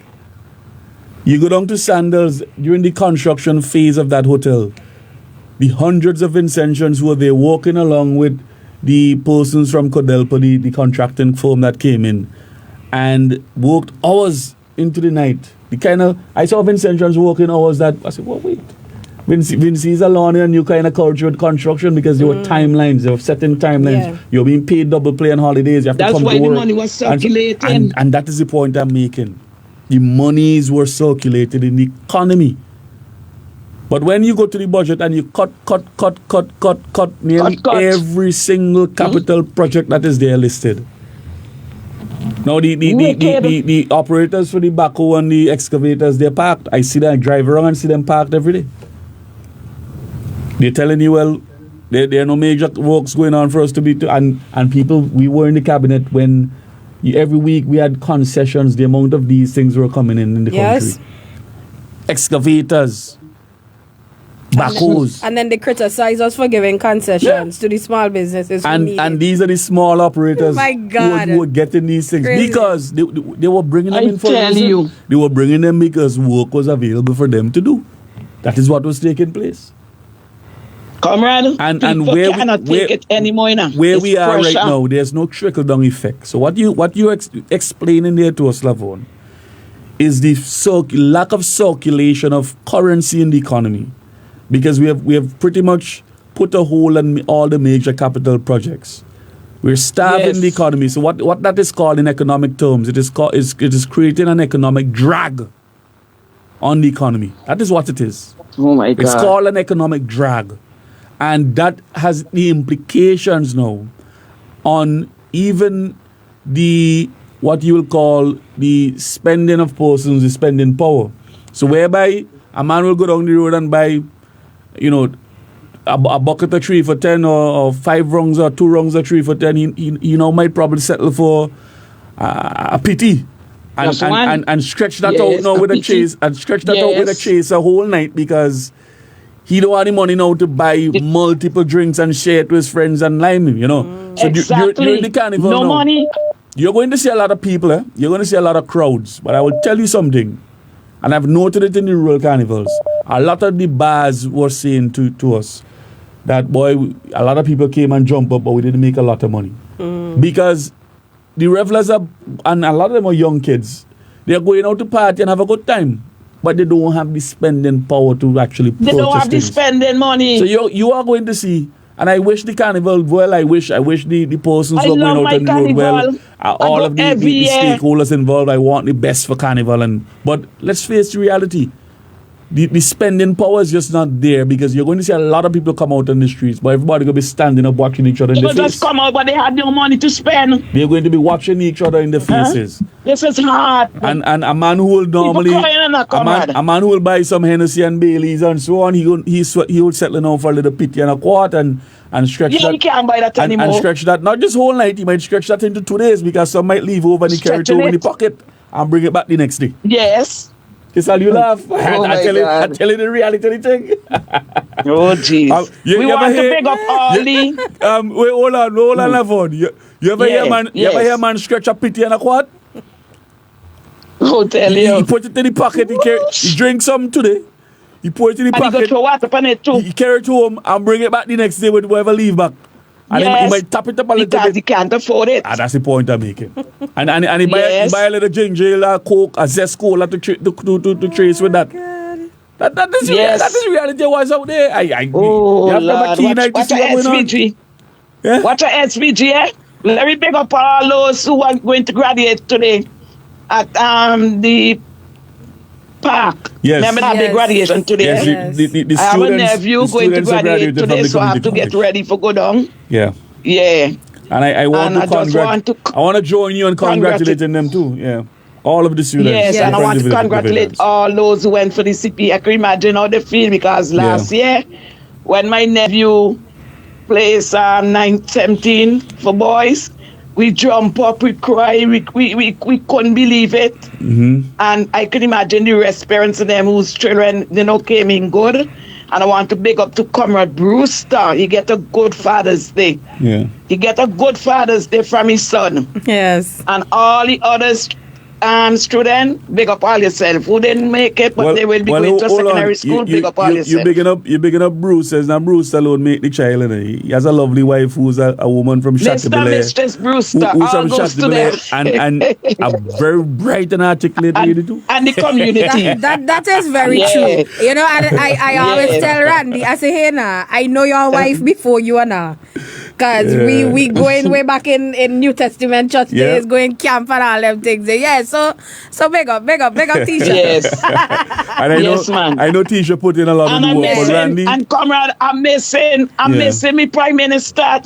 Well, yeah, I want him to come back. Comrade was in Ghana at the reparations conference, and I believe he's now in Europe somewhere. I think he might have been in England, and we miss him badly. He will be home very soon. If anyone else we missing you, make us welcome back home again. We love you very much. He will be home very soon, and I'm very proud that. Listen, I spent a couple days, a week on some in the BVI, and you would be amazed as to how people still talk about Comrade Ralph.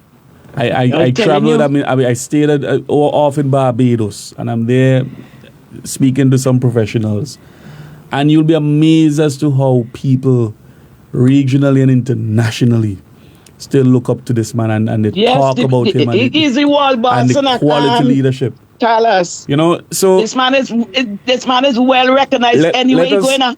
Anywhere he go. Let us not forget that his contribution is not just to St. Vincent and the Grenadines, but as you said, he's a world leader all over the world. In his representation for the poor and working people, the fight for reparatory justice and the enslavement of African bodies and all of the causes he has fought for, including the right to climate finance and concessionary finance to deal with the sustainable development goals and climate change and all of that.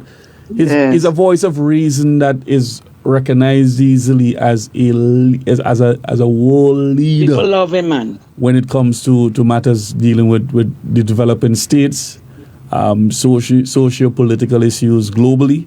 Having sat on the Security Council of the United Nations, and St. Vincent and the Grenadines is in a far much better place today because of his contribution to the region and to the world. Okay.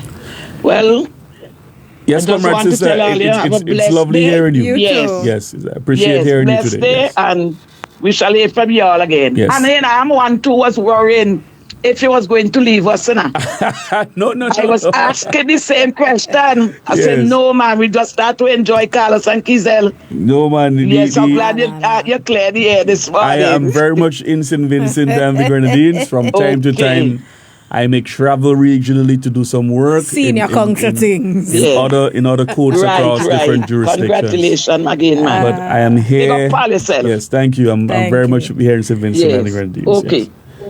All right, thank you. But you know, while I was away, in another caller, we have a lot of listeners in New York, eh? I know. Yeah. Not everywhere, Keisal. Everywhere. Yeah, I'm but telling you. New York, almost everywhere I went, and I encountered Vincent Chad.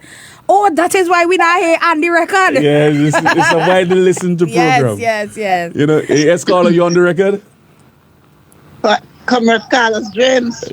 Good morning. If it's still morning, let me see. It's afternoon now. Afternoon. Yes, afternoon. And Sister Keisal. Good afternoon. Keisal, I don't think you know me, but Carlos is my son. I have Carlos James, this is Miss Aberdeen. This is Miss Aberdeen. I have a lot of political mothers in her, and I embrace all of you. I realize. Good afternoon. And your achievement in accepting to the bar.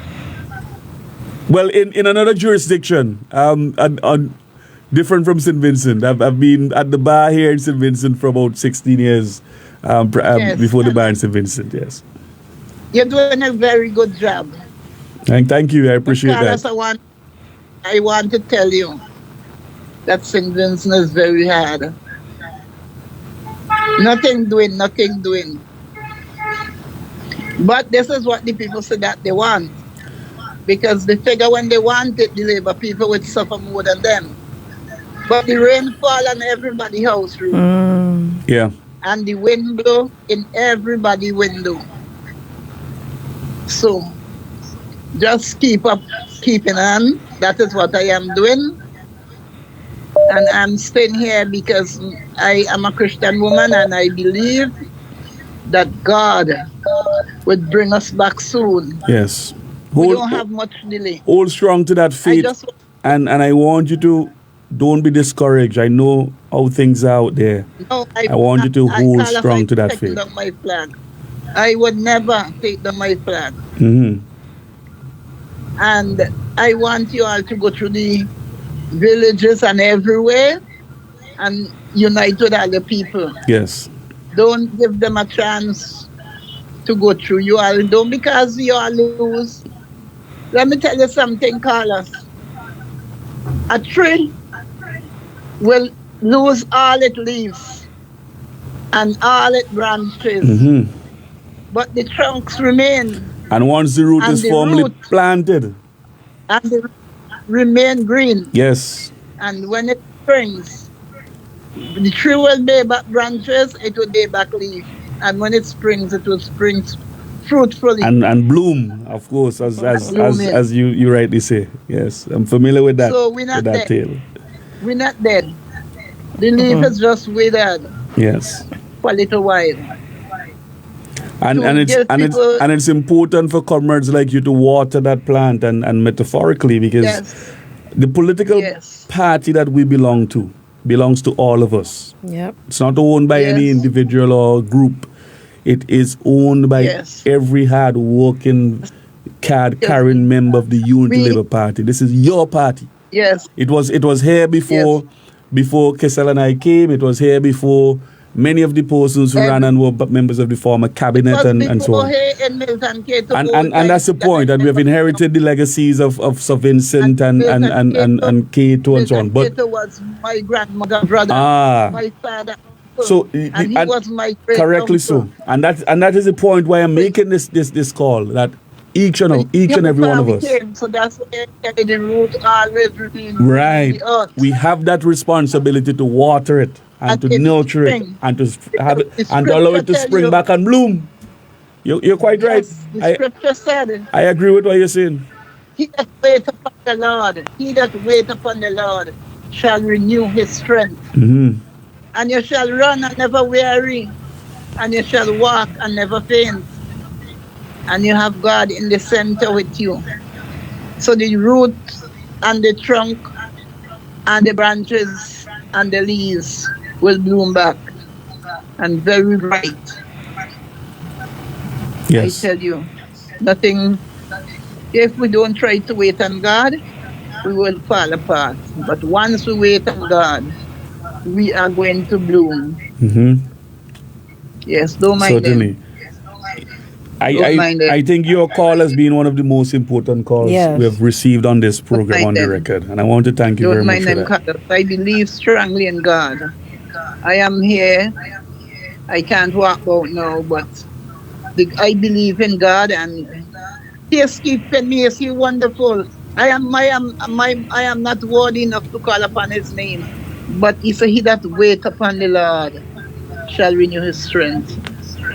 Yes, we can't run before Him, and we have a law. If you run in front of the laws, you lose. You have to walk with the law. Mm-hmm. If you try to pass the law, you and go in front, you will fall apart. But we walk with the law, and we will progress. Yes. Amen. All right. Yes. I Thank appreciate you. your- I'll have I a blessed day. I You appreciate too. your contribution. Yeah. caller. Yes. We have another caller. I'm so happy we opened the lines early. A lot of Yeah, yeah, people yeah. wanted to get in. Yes, caller, welcome to the program. Hello. Hello. Yes, you're on the record. It's your Good turn. afternoon. Thanks for educating the public. You are welcome. I just want to find out something. I was hearing on the news that Prime Minister Friday resigned as head of CARICOM. Is SBG time out? Why is it after just 7 months? I am not sure. Can No, you help me? what's happening? He is currently the chair of the OECS.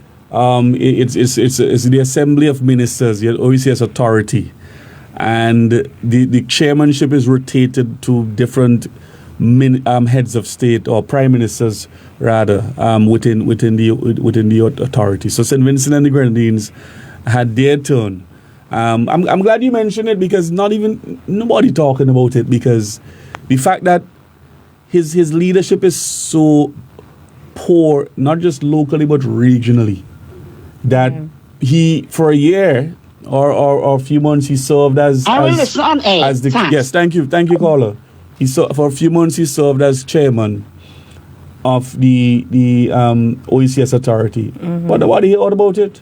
Yeah. We didn't even have a meeting in St. Vincent and the Grenadines when the OECS met, the commission and the authority met. And that's usually a big deal. He had to fly to St. Lucia and had the meeting in St. Lucia. Here it is. You're the host chairman, and you had to host the meeting in another country. Yeah. And I believe what from my experience working closely with these regional bodies, and it is that he felt he was out of his depth in relation to the matters of the authority. He had just come in as Prime Minister, not having the experience or the support staff or team around him. And I believe the commission may have advised, or he may have suggested to the commission that, listen, let's have the meeting closest to the commission where we can have a lot more technical support from persons to hold my hand through this thing. Because he spent a few months saying you didn't hear anything remarkable that took place within the OECS as a result of his chairmanship. If you recall, Carlos, I know we have a caller. Yes, we have a caller on the line. Yes, caller. Hello, good afternoon, comrades. Yes, welcome. You're on the record. Yes, I just want to touch in on that point you're making about the OECS chairmanship. And you're quite right. You know, I live in Antigua and I followed the handover ceremony and everything here that happened last Sunday, and today's the last day for it. And you're quite right. I listened to the incoming Prime Minister, who's going to be the chairman, Honorable Gaston Brown, and his vision and what he said and what he plans to do compared to the dormant state that St. Vincent found itself in the last 6 months or so. Yeah. So you're quite right. It's I mean, under our leadership, under Dr. Gonsalves, you see a more robust approach to matters in the OECS, but under Dr. Friday there wasn't any sort of approach with anything. No, caller, I'm glad you observed it, and no one is saying, well, I'm being biased in my remark, because it's based on my observation, and I'm happy that you are sharing that same view based on your day in Antigua. You've seen the fanfare, you've seen all of the ministers, the prime ministers flying in, and the media is really pushing the agenda of the current or the incoming chair. We did not have the benefit of that in St. Vincent and the Grenadines, and that is to show you the weakness and that is on display. Exactly. Yeah. I mean, I'm so disappointed in the direction our country is going, especially in foreign policy, which is very important. Very important. I mean, the incoming chair, which is Honorable Gaston Brown, he spoke about the recent visa bans on St. Lucia and St. Kitts from Ireland. Yeah. And matters of the third country deportees. I mean, a chairman of the OECS who said nothing over and we had quite a few topical discussions, including the kinetic strikes that were taking place within even our own waters, but also with member states of the OECS whose citizens were being bombed out of the water. Yeah. So we had a lot of issues to add to what you were saying, a lot of things of an important nature regionally and domestically, which I believe the agenda that we should have set in the framework of the chairmanship of the OECS Assembly. We had nothing at all within those quiet months that went by. You're quite right. But Comrade, what I would like you guys to do an examination of his chairmanship and bring it to the public, because it's dismal. I mean, people don't study these things, but they're very important to our life. Carla, I agree with you wholeheartedly. And Carlos, if you remember, during our first sitting where we had the opportunity to pose questions to the government, one of my questions for written answers, Carla, was on this very same topic. I noted that we had come into the chairmanship. Okay? All right, no problem. Thank you. Thank you for your contribution. Yes. Thank you. You recall I had posed a question to the Prime Minister about his incoming chairmanship of the OECS. And one of my questions was, what were his strategic priorities going forward as the chair?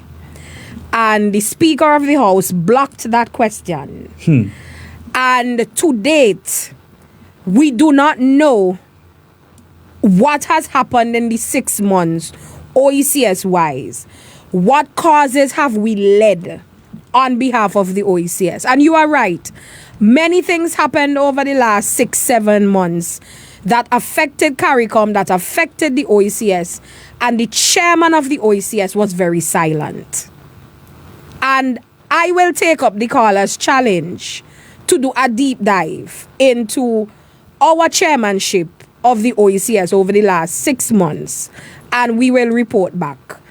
I don't have high hopes, quite frankly, Carlos. Yeah. Because we've asked about the third-party deportee situation. We've asked about the kinetic strikes that took place. There was silence from the Prime Minister, who was the chair of the OECS on these very important issues. OECS countries being banned and visa bans and having to put up bonds in order to get these are matters that affect not necessarily St. Vincent and the Grenadines, but the OECS sub-region. And as one of the leading integration movements and organizations in the Caribbean, we have a voice. And the Prime Minister, who was the chair of that organization, was silent. So we will do a deep dive into that. Yeah. Very. I'm glad. Anticlimactic. I'm glad the caller made that contribution. I'm glad. You know, this is a program where we want to be fair, we want to be reasoned, we want to have an objective view on things, and we put it to the public for your examination and assessment. And when I made the comment, I was not making the comment from a position of being political, but just my natural raw observation of how quietly his tenure as the chairmanship of the OECS as authority went by. And, you know, it shows the lack of really strong leadership coming from St. Vincent and the Grenadines. And why, I will tell you, I had an important meeting with someone in the BVI, and we sat and we had a dinner meeting. And around the table, there were people who were asking, well, who's this guy that became prime minister? What's his name? And people didn't know who I didn't know anything much about him or what to say. Because, you know, and I had to say, well, you know, he was opposition leader. If I had to be talking about the man, you know, he was opposition leader for a while, you know. On the quiet side, you know, really, he has not really done anything remarkable in terms of national contribution, both domestically and regionally. He has not made a mark. He's not done anything of significance to say, well, oh, I remember when he fought for this matter, or he stood up for this, or he did this regionally. Or there are things that all of us, in our own simpler way, Keisal, we have done. Yeah. We have advocated for, we have stood for, in and outside of the parliament, in and outside of government. And where, in and outside of politics. And in and outside of politics. Where people can say, well, I remember when Carlos James did this, or he came to the BVI or Antigua, you know, he represented this matter, he had a constitutional motion here, or he did, or something. Or it doesn't even have to be in the law, it can be something in relation to civic duty and so on.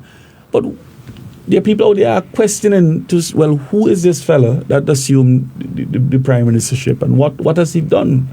You know, and that is the reality. So I'm glad the caller raised the point. I'm glad. And he is in Antigua, and I know because I've attended several of these meetings in Antigua, and I know how the media will, and the position of Gaston Brung, and the leadership that he represents and will bring forward as it relates to these matters. And we when we had our meeting here, we could not even host it in St. Vincent and the Grenadines. But as I said, Keisal, I believe it surrounded the issue of the lack of experience and support, and how being new in the chair as Prime Minister, and having the commission, which is based in St. Lucia, to hold his hand pretty much, and he opted to go to St. Lucia to have the meeting. But Carlos, we have chaired different bodies of the OECS.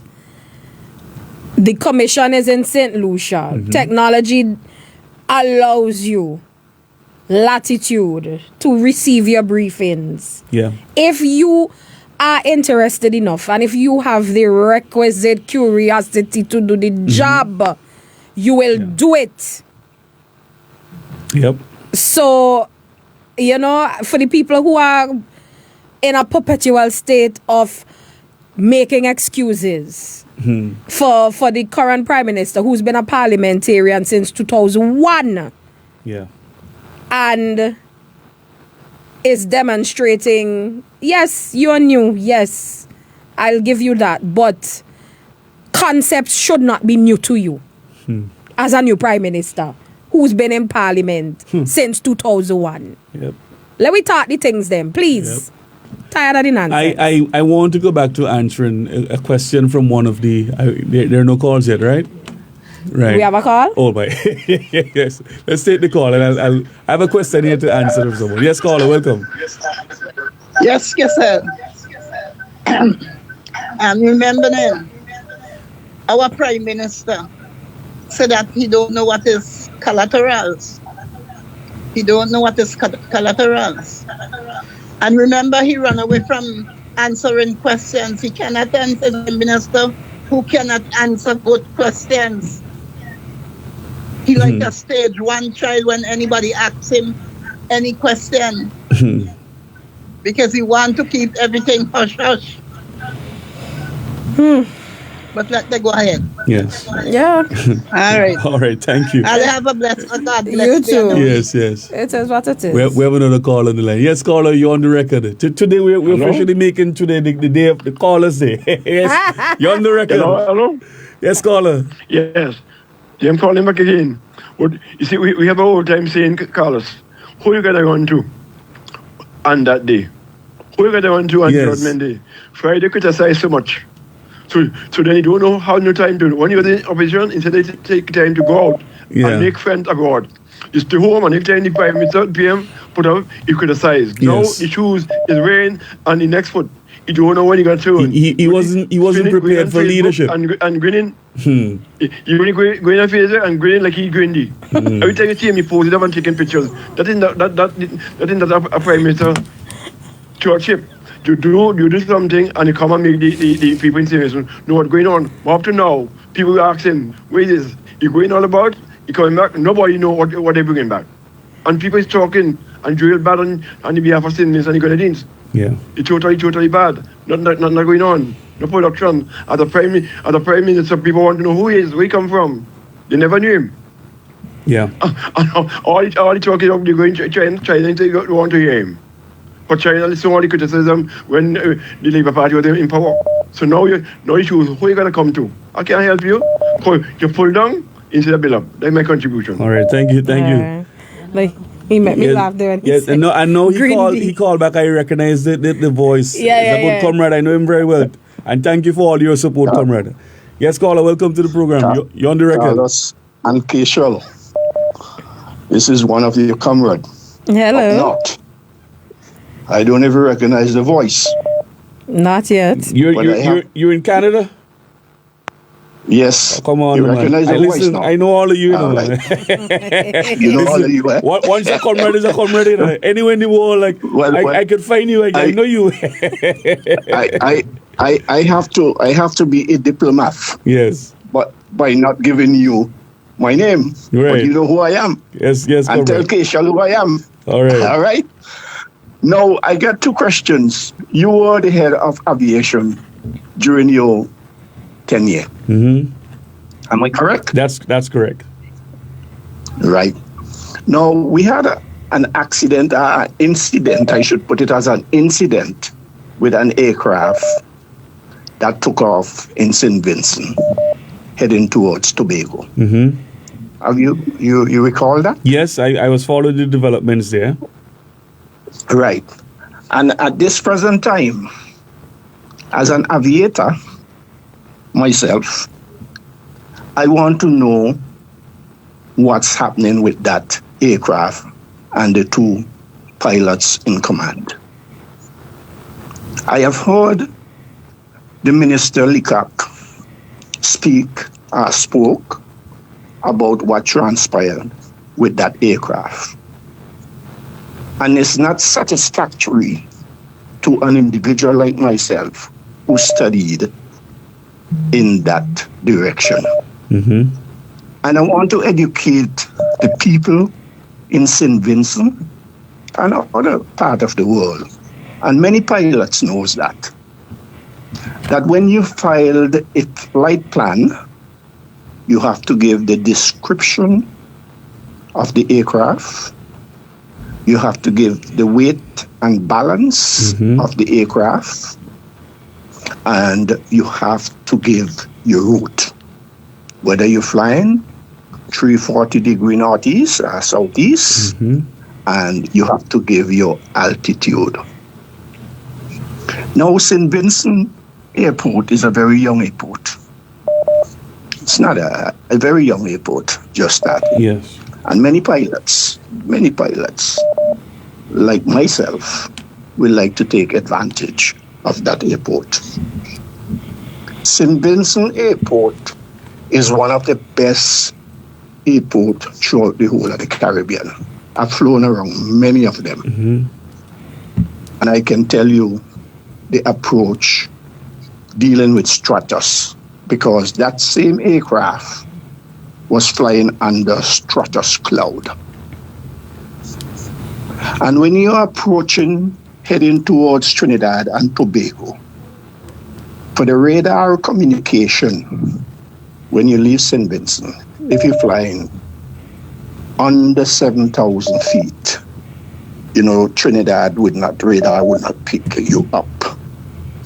So I want the minister to explain to the public and the people, why did that aircraft divert from its routing that was on its flight plan? And if Mayday was called, they would have been sending out such aircraft to find that aircraft, because there are lines of latitudes and lines of longitude that will intercept the direction where the aircraft crashes, because it will give you the time span, how long it takes from St. Vincent to Tobago, your airspeed, and it will tell you exactly where you are. Yeah. And I'm not hearing anything about that. And it bothers me a lot, because I had colleagues here in Canada who flew with me, and we had crashage. A lot of plane crash, I'm telling you, but sometimes you don't know, you don't hear. And we were instructed to find out the route where they crash. So we had to do a flight plan and set up our route and find out exactly what time the crash occurred and where did he divert to, and etc., etc.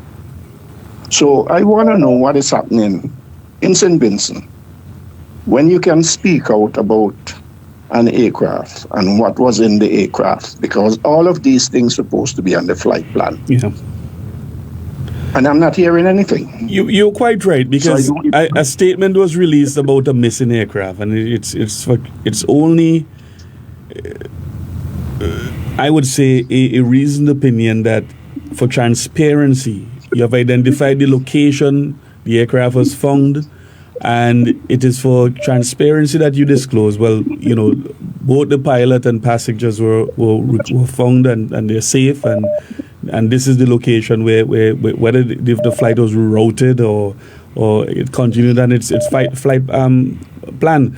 And the way in which these guys are governing, sometimes you're wondering, if it's a bunch of amateurs who never had any experience in anything at all before going into government. And that is quite frankly how I see it. Yeah, because, I've spoken to Ralph many times, and Ralph reads a lot. And I thought Ralph went to a flying school, a training school, because when I asked certain questions to him, the man answered me like if he was a professional. And I don't understand how the former minister, Mr. Lika, could come out and say a lot of these things.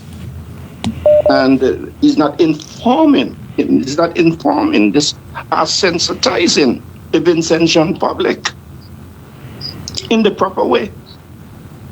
We have to maintain that airport, that international standard. Yeah. That not anybody can fly into the airport and get away with things like this. If you notice, there was a gentleman, a pilot, who was flying for so many years without a pilot license and was taking a lot of passengers with him. Yeah. And he just recently get caught. I am particularly concerned about, the approach where I see these statements. A statement was released about a missing aircraft, and correctly so, a statement should come from the Director of Civil Aviation regarding the aircraft, its location, and you know the passengers and crew and the pilot and so on, and to disclose that to the public. But I will go a bit further. I know we have seen the attrition rate at the AIA has been.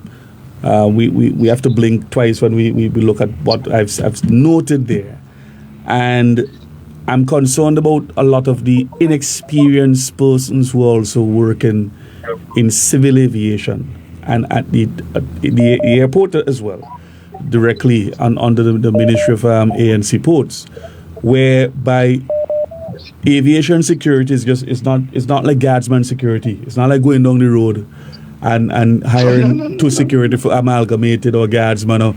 It is a particular discipline that requires a lot of experience and training and manuals, and you have to also cross-train your aviation security officers, because every airline, they have their different operating manuals as to how they operate when disembarking, embarking, and clearing and so on. And I'm concerned about the inexperience there among our aviation security personnel, whether we have enough persons cross-trained to deal with international flights, and whether or not the staff there is fully up to the standard which is the requirement for TSA in terms of when they do their audits, and also IQ, because the Eastern Caribbean Civil Aviation Authority that now has the mandate, ECA, to pretty much oversee the operations of the airports across the Eastern Caribbean region, the member states of the OECS. We have to look at even there as well, their capacity issues within ECA. And so it's not just something unique to St. Vincent and the Grenadines, but because, as you said, we are the newest kid on the block where international airports are concerned. And I've noted the attrition rate among senior staff, including senior staff who have acquired a significant level of knowledge and wealth of knowledge in aviation, who has left. And what obtains now in terms of the middle management and whether or not they are sufficiently experienced to handle the regulatory challenges that are needed and necessary to keep the airport at a standard that meets the threshold for ECA, the regulations on the ICAO, and of course TSA in terms of their usual spot audits and so on. TSA is very important. Yeah, so TSA is very important. I share the point you're making, and they're valid, but Leacock has absolutely no exposure or experience when it comes to aviation. He's speaking from knowledge, from the angle of the Minister of National Security, yes, but you have to understand what you're talking about and have knowledge of the industry, the aviation industry, to be making statements. I would have left that for the technical person who's the Director of Civil Aviation to make that comment or statement. But you see, we have a lot of ministers who now love to jump before them in front of the camera and the microphone, and speak out of turn, and they don't know what they're speaking about, or don't have the necessary experience and capacity within the role that they may eventually get to it, but they have not yet had enough time in the role that they have to really understand the four corners of their ministerial portfolios. So something when it comes to civil aviation, you have to be very careful what you say, because that is also picked up by aviation experts in ICAO and TSA and also TSA, who are now going to make note of these things and visit St. Vincent and the Grenadines to do their audits. And you don't want to be blacklisted, you don't want to be sanctioned, because there are some compliance issues that we have to, and regulations which we have to follow. Let the technical people do their work. Let the technical people make the comments on civil aviation. And Mrs. Bess, who's there, has a wealth of experience, an excellent professional who handles the aviation side of things, civil aviation side of things, should be allowed to do her work. That is essentially my comment on that. Yeah, because you see, Carlos, when you approach into an international area, we have what you call a control zone. You cannot enter that control zone without any authority from the tower. Yeah. The only how you can do so is if they send out flames, which they have, red, yellow, green. An emergency situation. Yeah. Yes, emergency. Yeah. You understand? So we have to understand what is going on technically, whether your radio or your transponders break down or whatsoever. Yeah. You have to know how to handle these things and know when you see the signs, something is wrong in certain area, and this is why they do bank the wings left and right, and they're telling you, okay, your radio is not working, and you have to understand. Yeah. This is an area, a very technical area. Yeah. No, you're quite right. And I remember some time ago we had a crash under my 10 years as civil aviation minister, and when we worked with ECHA, and I said, look, the statement that has to go out must first come from the technical persons, and then I can make a statement. But you have to have the expertise in the industry to actually make that pronouncement. And similarly, in this instance where the statement that went out, the aircraft was found, then the statement should come from the technical persons in aviation. And then if the minister may want to make his sidebar and rhetoric regarding what was said or not said, that's up to him. But it has to be placed on record formally so that official persons within ICAO and which is the International Civil Aviation Organization and TSA, and as well as the Eastern Caribbean Civil Aviation Authority, they must have on record the official statement or transcript from the civil aviation experts in relation to that. But Carlo, we don't want to make the program one that is on expertise in civil aviation and the aviation industry. There are the persons who are listening and we would want to venture into the conversation as we're winding down. But I do appreciate your contribution to the program this morning. Likewise myself, and it's a very educational program, and we have to listen. A great leader is a great listener. Yes. So you all enjoy your day, and I'm having a good time at home. All right, all the best. My passport is in my passport in my front pocket. You sound like Friday. You having a great time at home, and you're in Canada. That's your buddy, That's your partner. You're unable to sip coffee when he comes up, man. He's coming up in the summer as usual, He has to come up in the summer because he has to be there. I think part of the requirement with his citizenship, he has to be there. So he's definitely going to be there over the July-August period. Your taxes. And yeah, he will be there too. So you and him could have some tea, All right, my brother. Yes, take care. Okay. Thank you. Enjoy the day. You too. Bye-bye. All right.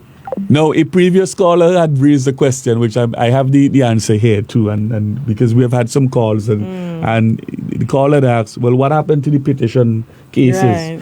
And I just want to inform the general public and those who are listening that the dates of July the 28th to the 30th still remains on the judicial calendar, which are the dates in which we'll have the trial of the matters, both the petition against the member for East Kingston and the member for the Northern Grenadines. Those dates are set for cross-examination of witnesses as well as expert witnesses in the matter. In fact, both sides, they have sought permission from the court to adduce the evidence of experts in the field of constitutional law in Canada, and they will be pretty much putting together their arguments and so on, and making a case for why they think the members should be returned or why the members should not be returned, and they will be open for cross-examination along with other witnesses during the periods July the 28th to the 30th. And from September the 18th, it is the day on or before, because your written submissions can go in at any time, but written submissions from the lawyers representing the petitioners and the respondents will be filed on the September the 18th. And November the 19th to the 13th, this is like what you call the gladiators area for lawyers.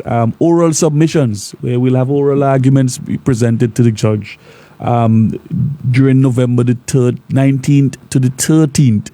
So pretty much this matter has set periods where the judge will adjudicate, and November the 19th to the 13th are the final dates of the hearing, where oral submissions will be presented from both the lawyers for the petitioners and the respondents in the matter. We believe that, and I am not predicting because I don't have the mind of the judge, but the intention, I believe, was to really have this matter wrapped up during July, so that during the break of the court season, she would have time to write her judgment and then present a decision at the opening of the law term, the new law term, somewhere in September, October, thereabout. But it has been extended for written submissions and oral arguments into November. So I believe that is one judge who may not be enjoying her Christmas. And I believe very early in the new year, we may see or hear from her in relation to her judgment.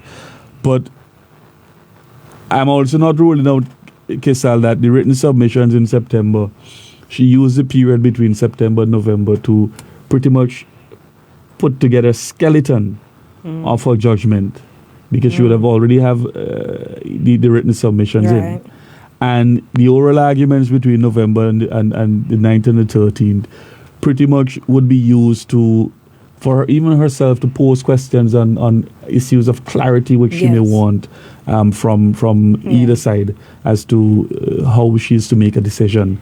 And we may see a decision sooner than we may think. It may very well be, it could be before the Christmas, or she may need the Christmas period to tidy up the final written judgment, which is likely to be a very detailed and long judgment.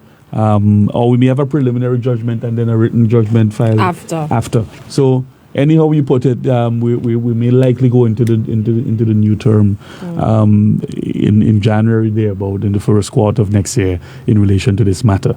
But that's where we are as it relates to the petition hearings, and I want to make. We're going to take more calls, but I want to make the point that this is not even a political issue that is before the court, in the sense of you're pulling a fast one politically. I think it's a question that every right-thinking Vincentian should want to have an inquiring mind to answer. Who qualifies or who does not qualify to contest the elections? And based on the case law that has developed over a period of time within our own Eastern Caribbean jurisdiction, we have to put a finality as to the certainty as to whether or not Keisal Peters, who filed for citizenship in the US, whether she can come home and run, or in Canada, and whether she can run. And so I think this is just beyond the November 27, 2025 election. It is going to be a decision that sets the stage and the guidelines legally going forward in terms of how we interpret the constitutional provisions and how we handle matters of this nature going forward with nomination of candidates and so on in future elections and in time to come. So it's a case that we're looking forward to. I have the benefit of being it's my second election petitions case I'm sitting in as one of the counsel for, and in this case for the petition and the 2015 matter, I was as for the respondent in that matter, and we are looking at that aspect. But we have a call on the line. Caller went right, and so we're wrapping up because I understand that. We're going to take this call has been trying to get in, the last call for the evening, the afternoon, and then we'll conclude. Good evening, comrades. Yes, caller, you're on the record. You made it. Yes, I've been trying since about half past to get to you guys. Oh, wow. Straight to the point.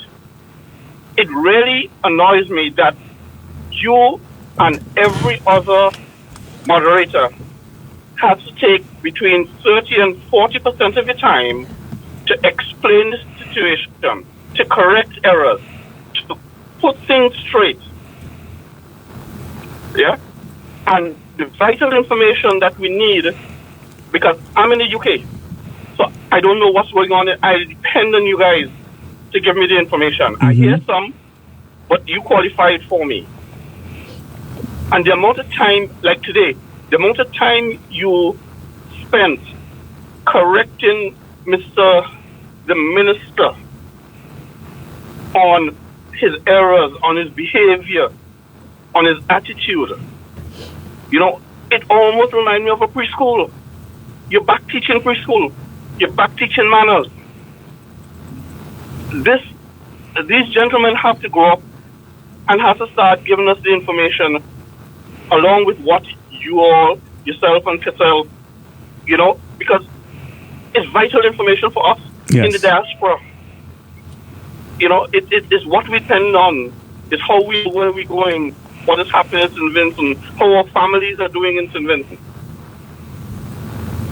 I now see that they're selling houses that the European government was giving away.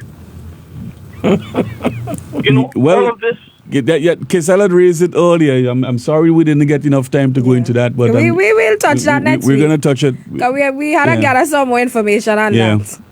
I want to bring that properly.